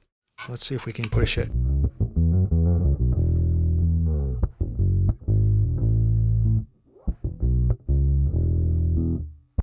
going to put a decapitator on this too.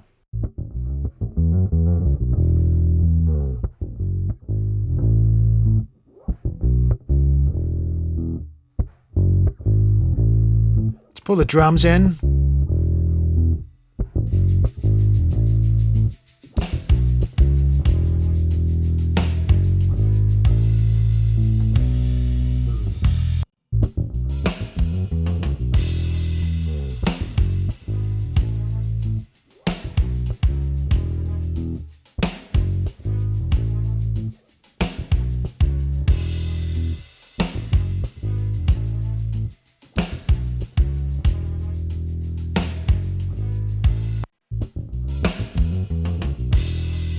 I'll get to the toms there. It's starting to feel pretty good.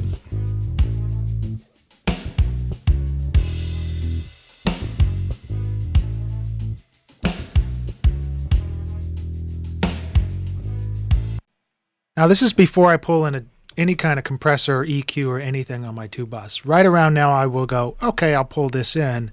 I'm going to still leave it out and add maybe one or two more elements just so I can hear what it's trying to do. Because right now I feel that I'm not there yet. Well, first and foremost, I'm going to get these toms worked out.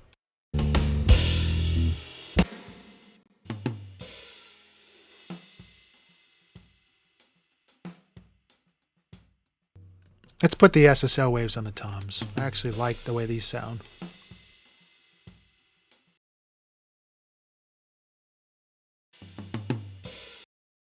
Now it sounds like there's going to be a ton of bleed in this too. So let's put this guy in. Got to get my head around this because I was just using the UA version.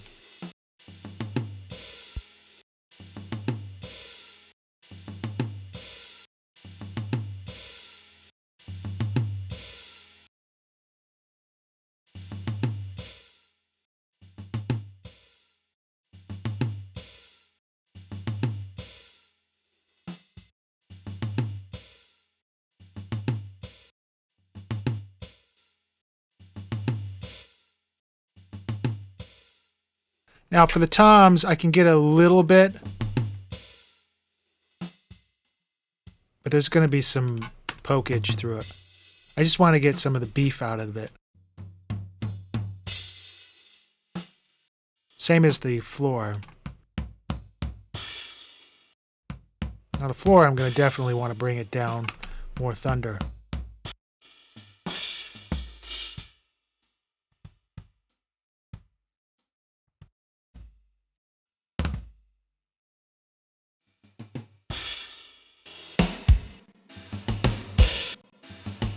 Let's check the phase on the toms. Okay, the tom is in phase now. It wasn't before. That's better.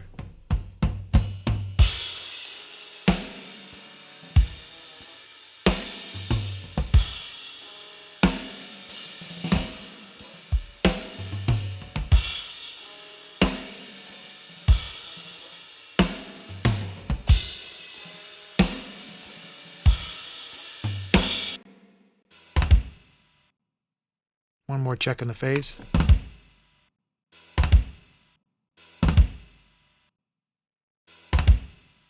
Sounds better there too.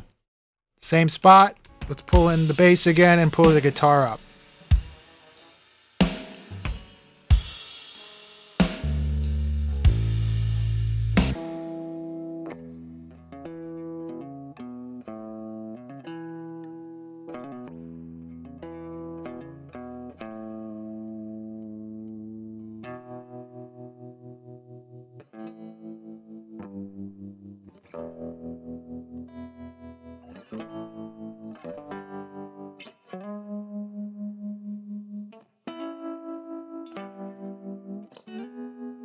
Here's the percussion.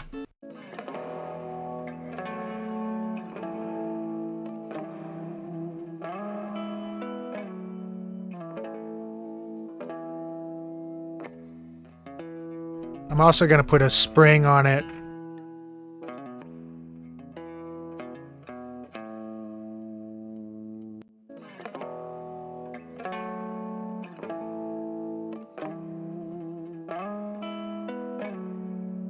And hard pan it to the left.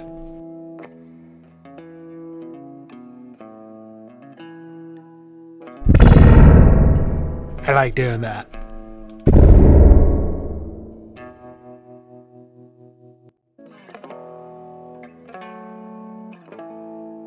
Sounds good. Let's pull the drums, bass, percussion.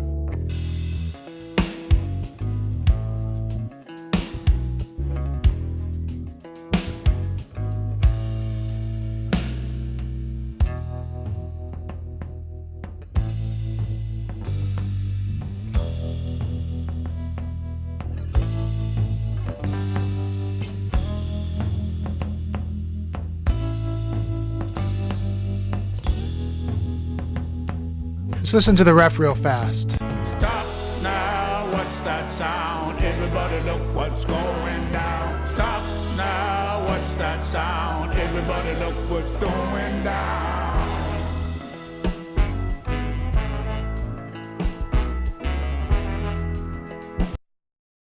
So they have the guitar on the left side. The reason I'm putting it to the right is because the hi-hat is on the left, and usually being able to create, because the hi-hat's going and doing stomps, create some kind of nice movement there. If you put both of them there, it's going to sound left heavy.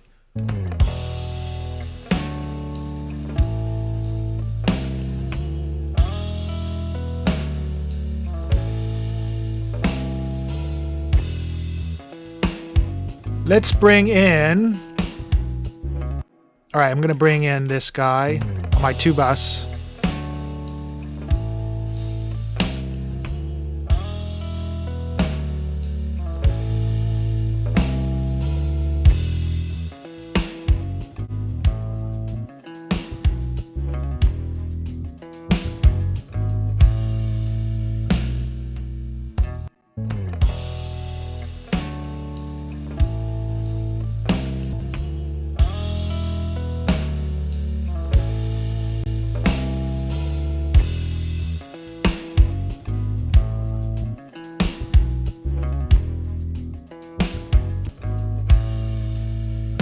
For this song, I'm going to actually go with the glue, SSL glue. Now this setting I have is, the attack is 30 milliseconds and the release is on 0.1. I have the wet down, and I don't want to hit it terrible amount. I just want enough to glue it.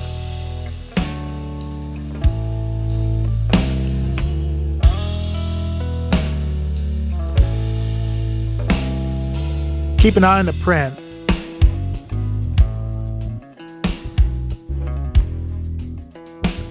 That's with it.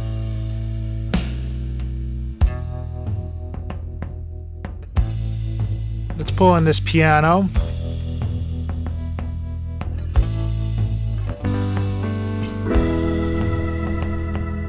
Let's just do piano first.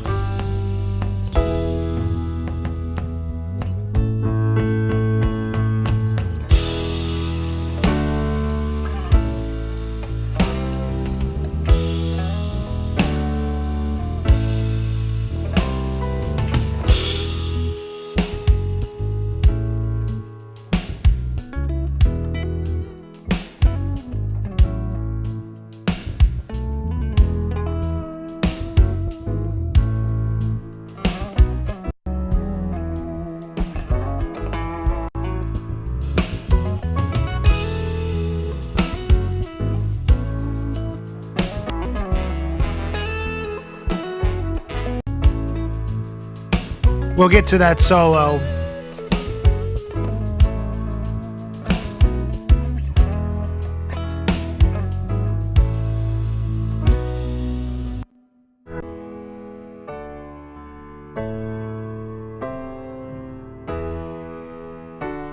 You can hear the drums just coming through just a little bit.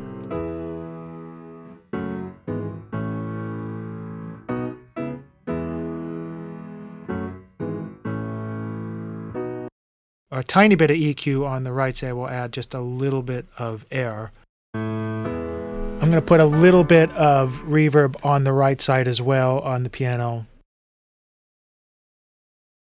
That's a Bill Schneid trick. That will get me a little bit away from too much muffledness on the reverb for the piano.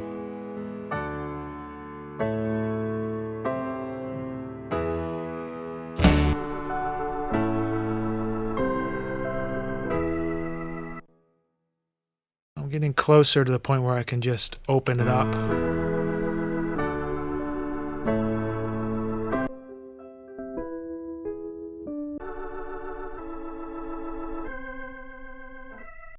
That's quite a lot of low end.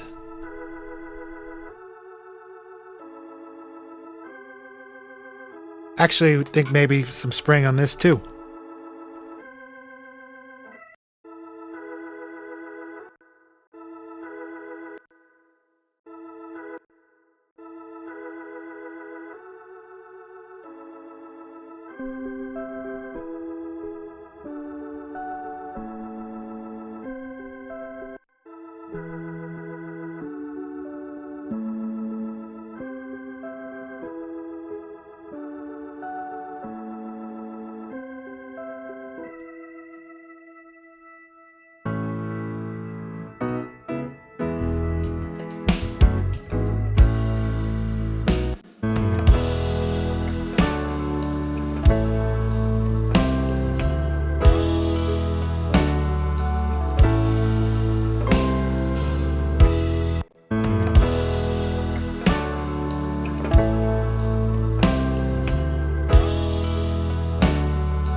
So what I'm hearing, I'm already hearing a problem with the drums, and that is the cymbals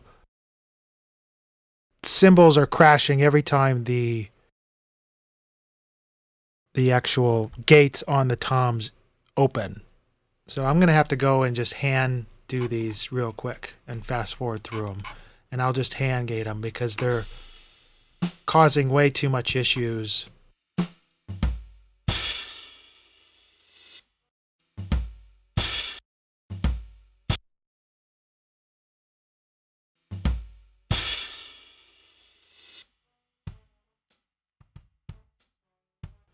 I don't want to delete them per se. I'll just mute the guys.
it sounds like crap like this, but if you put it in the track, you're not going to hear it over everything else.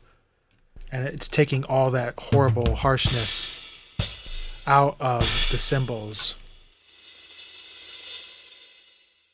If you could hit that hard through the whole song. Now, I think I can bring the toms up in general.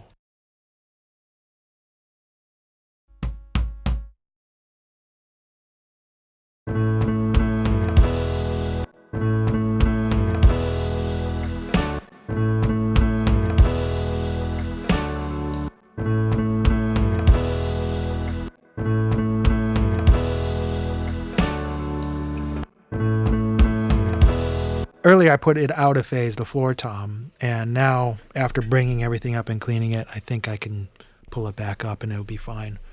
It sounds better with it actually back engaged.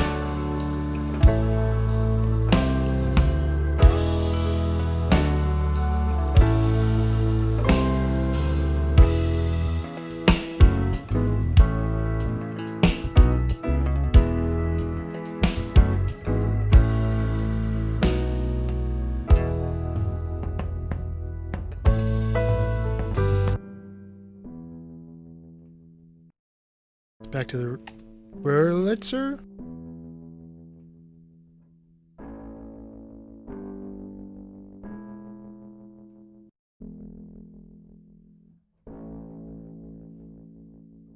These are just chords. Put a little bit of this plate on it.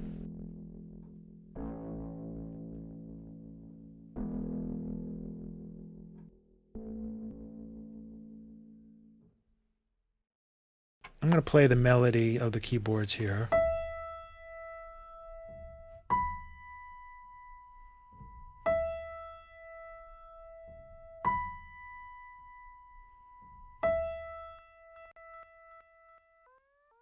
If I can remember, the original had a little delay on that.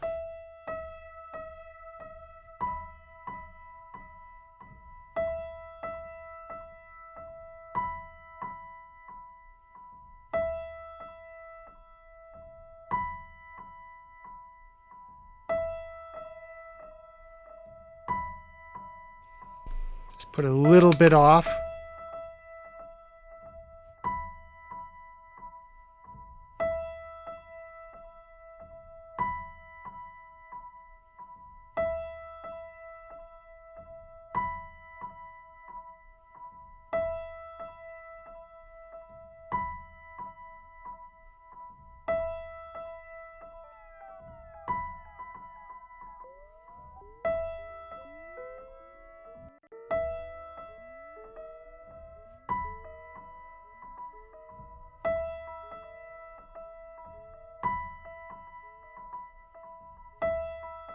If I could get past the whole feedback loop.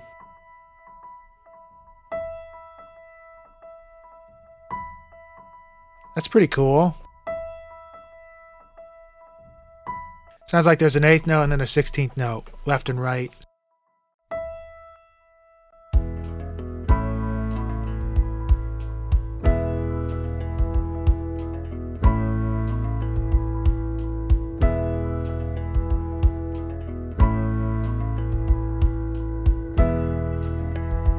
Little reverb on that too.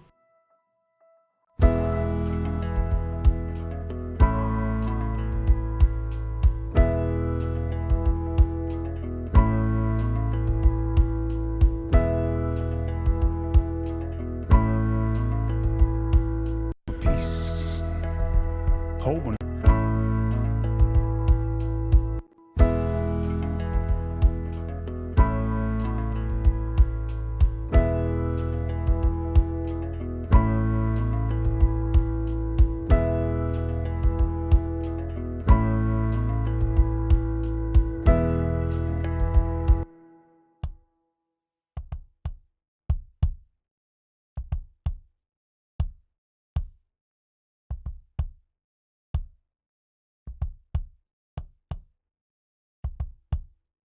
Not getting enough thunder.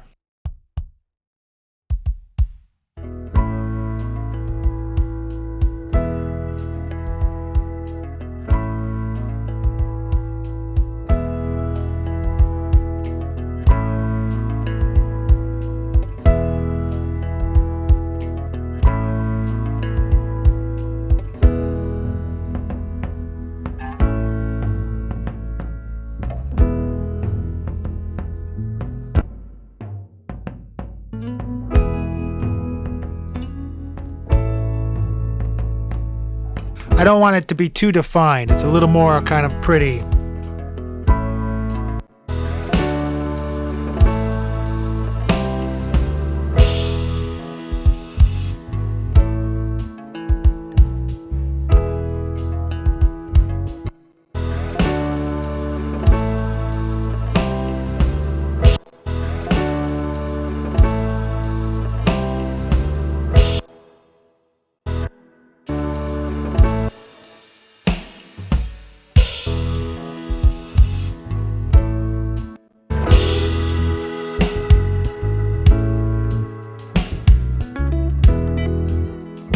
Let's get this solo going.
Put it in the center a little more.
Cool. Got to pay attention to these tones because they get really clunky sounding because of the gates.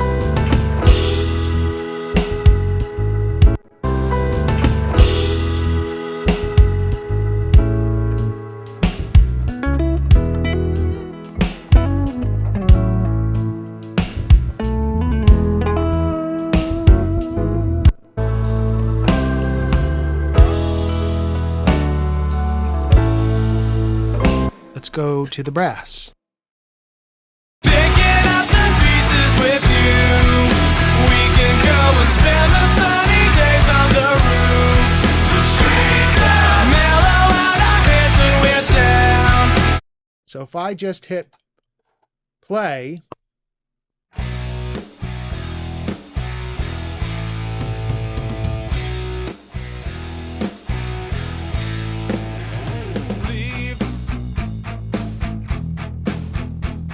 it already sounds really good.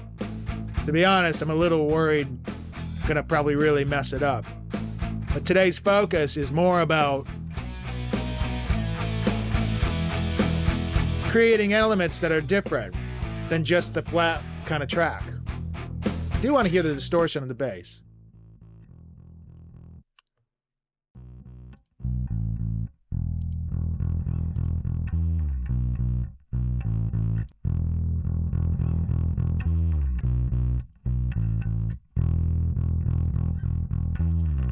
It does help. It's very subtle, but it does help.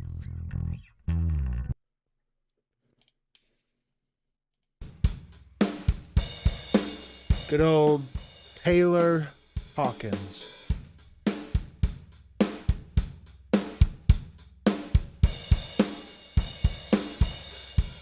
Sounds killer.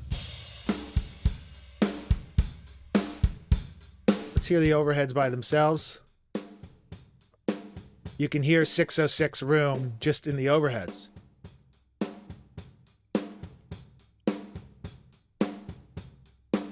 Room mics.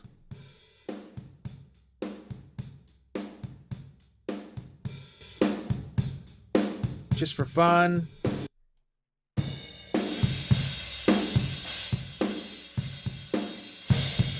Pretty cool plugin. It does have a lot of character to it. Just like to pull it up every once in a while and hear what that's doing to the rooms, because it will absolutely stretch the rooms out. It will add almost like, it's funny, the distortion put on room mics sometimes make the room sound 3 times larger because it's kind of trimming off some of the transients, but it's stretching stuff like compression, but it's not harshly adding elements like a compressor would on room mics when you're getting into the cymbals. I want to hear the snare because this is going to be the sound of that console.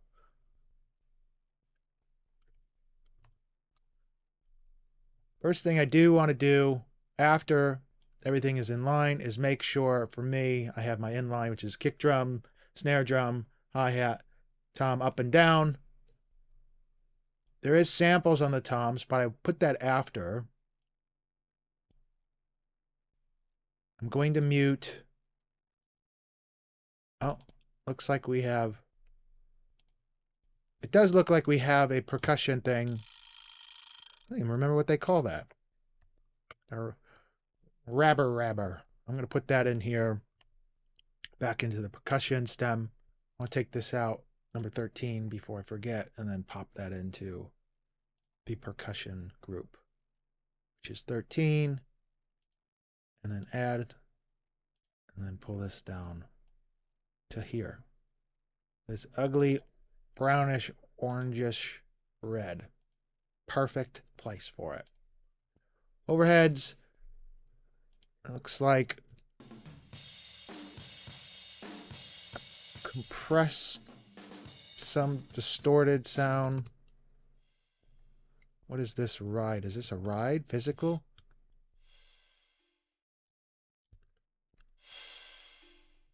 Yeah, it's something about... We'll come back to that, but I'll keep that in there.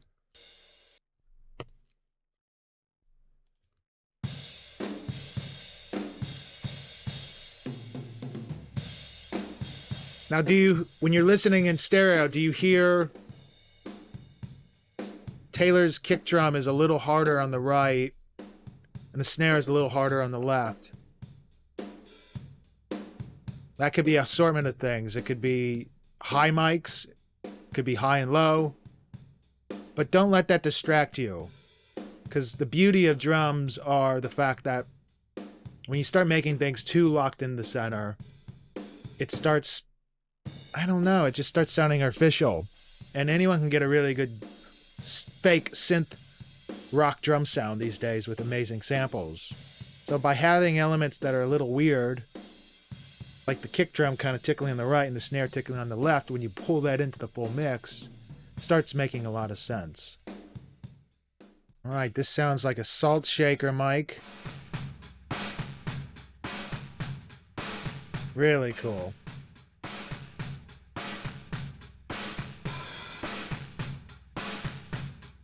Let's hear what it sounds like with the cymbals.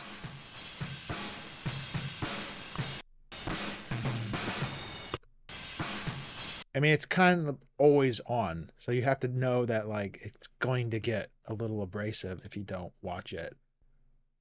I might check phase on that later, but let's pull in again the whole set.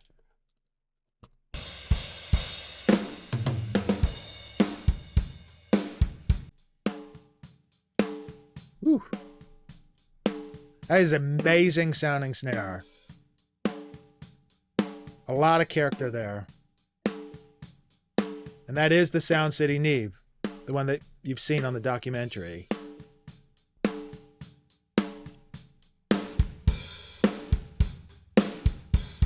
You want to pull some of these other mics down for a second. Keep things clean. The one thing I did learn from Andy Wallace is just because it's rock and drums doesn't mean that you don't want to make things tight and clean. Because what you're trying to do is achieve power. Rock is all about power. So if I can find my fundamental elements of the drum set, which is the kick drum, the snare drum, and the hug, which is the whole cymbals and everything else, then all the color that I put on top of that with distortion and compression and EQ and samples only enhances the focus point. So by starting with, let me take everything else out. By starting with just the overheads, this allows me to say, okay, there's your center. I'm going to pull up the kick first.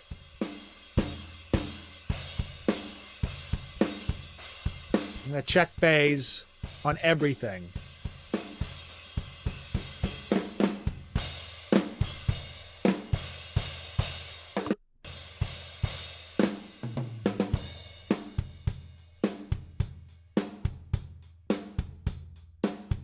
Okay, that is out of phase, but I don't know if that's intentional until I pull in other elements.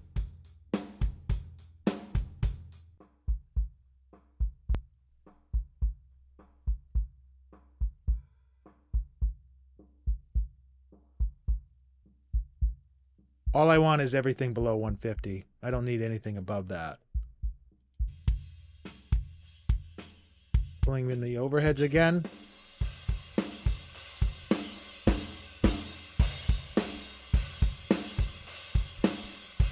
So, yes, the two main kick drums, not the sample, but the two main kick drums were out of phase from the overheads.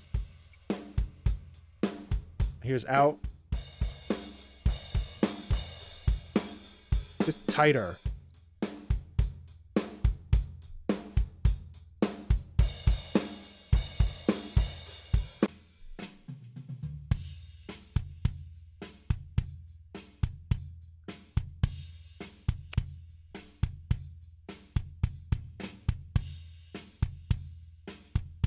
Been really digging this EQ on drums, the classic 4KB.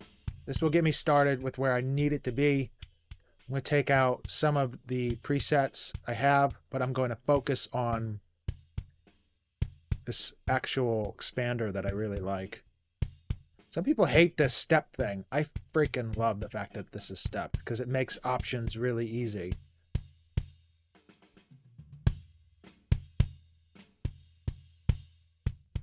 I don't want to push it too hard because it starts sounding like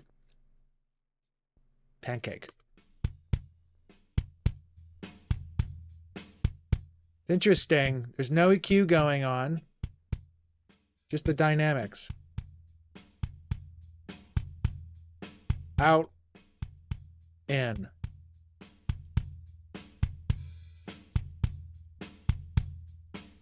Adds nice little character to it with this preamp drive.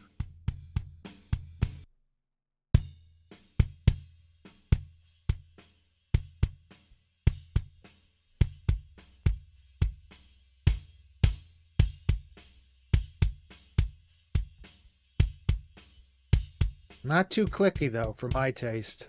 As much as I would like to get it to stick through.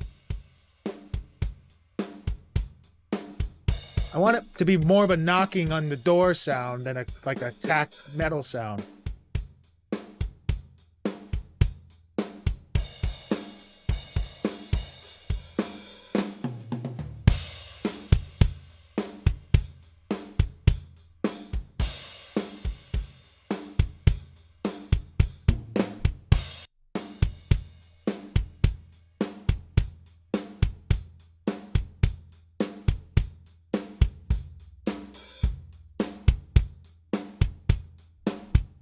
All right, so now it's locked into phase. Before I had it out because I just wanted to hear what it did once I added all the character and the expander on it and stuff, it does sound like it's better this way, but it's definitely a little wadded.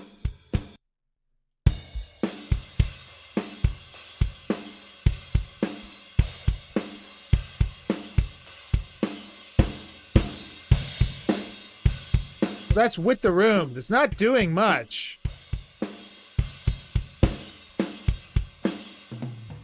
The thing I like about this song is it's got a lot of space on the verses.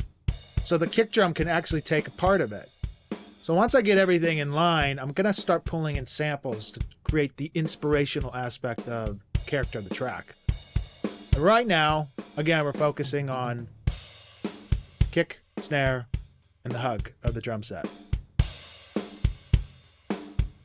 Let me put underneath. Already can tell you, I can already tell you that that sample kick is out of phase.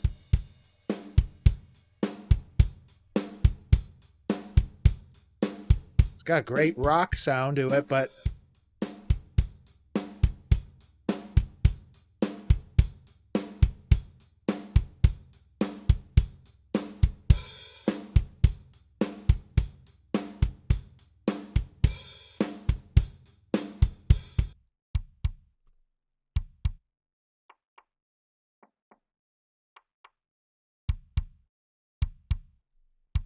I want to expand this a little bit.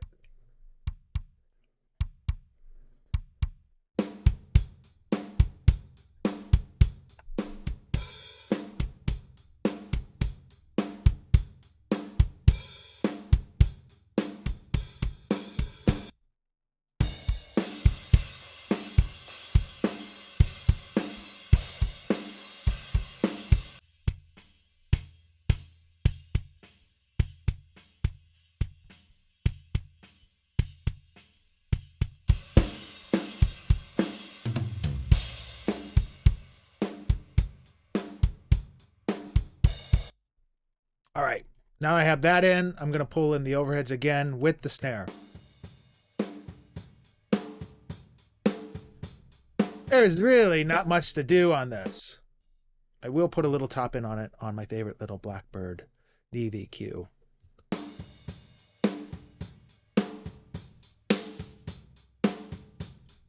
Just a little bit of that zipper.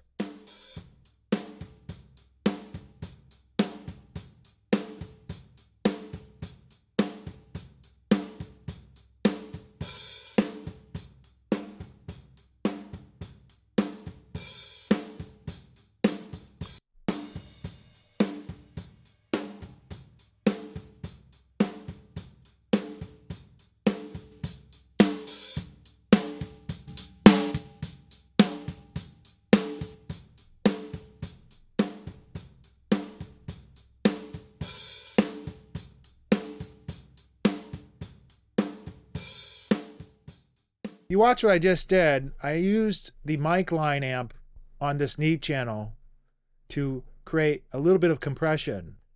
I like compression on snares, usually on samples. The reason why I don't love them on things like anything that has bleed from cymbals is because it pulls all that harshness up. So by creating ways to add distortion or clipping almost, which is kind of like what we're doing here. We're driving into the virtual transformer of this kit. That we kind of get that compression flicking sound, which is the whole point of using this channel. Because I like the way the top end sounds and I like pushing into it a little bit.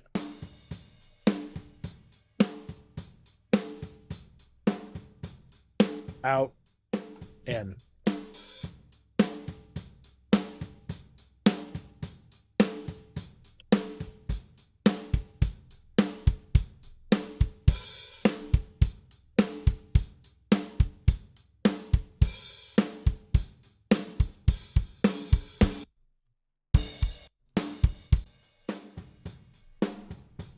I feel the cymbals are a tiny bit harsh. I don't want to use the word harsh too much, but they do have an element to them that just listening to them with everything else, they start to get a little pinching a little bit. I'm going to slow this sharpness down. I don't want it too sharp, just a little bit of butter.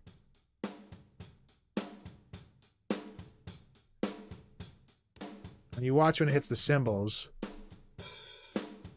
it kind of ducks things in a pretty way, similar to what tape does.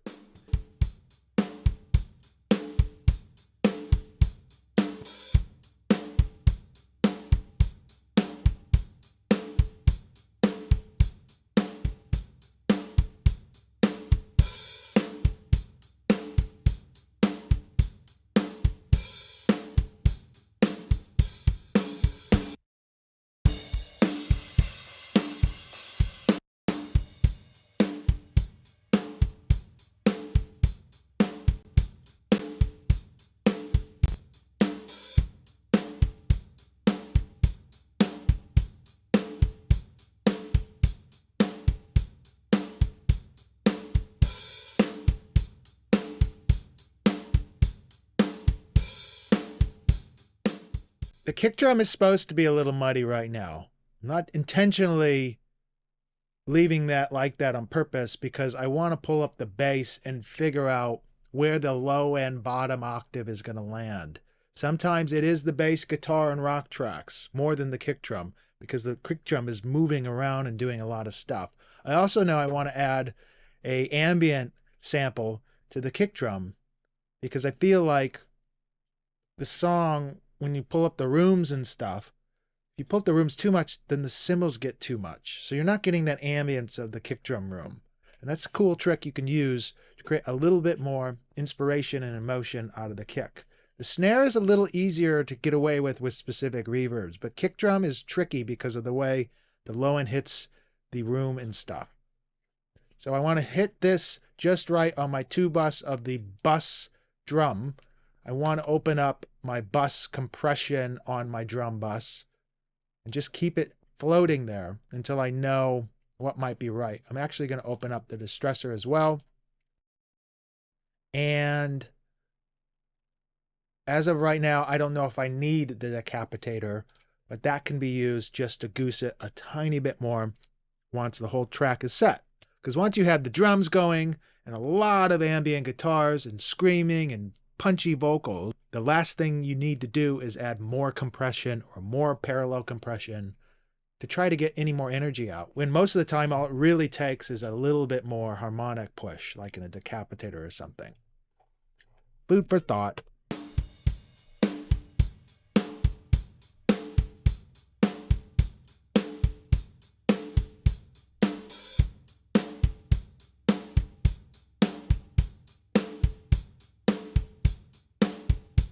Okay. Now I have this going, I'm going to probably try to experiment with the room. Once we get the room set, I can pull in the toms, and then the toms will know what way they're going to be in and out of phase, because the pretty much set is going to be set. I will start to pull in the other elements, the distortion, the salt shaker mic and stuff as well.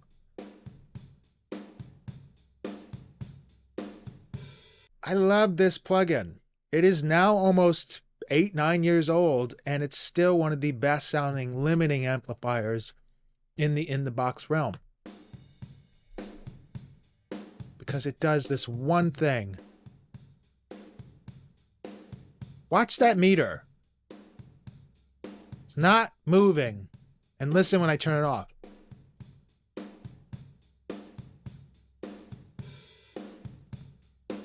Hear how it sounds like you're stepping further away from the mic?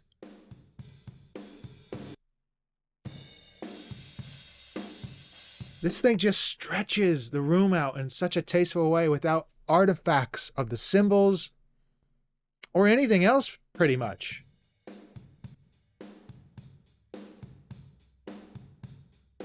And in compression mode, it's cool, but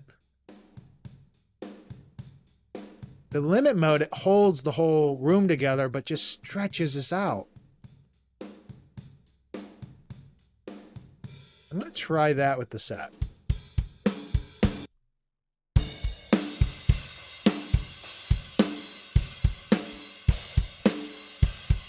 something is out of phase for sure. Sounds like the snare is going in and out.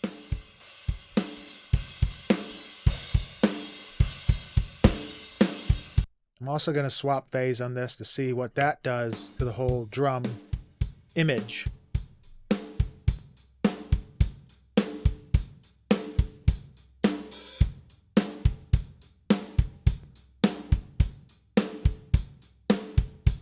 Okay, so it drops the octave of the kick drum, but it actually swaps the snare. Which I do know that I can fix the kick drum a lot easier than the snare when it comes to phase and stuff. So I'm going to leave that in.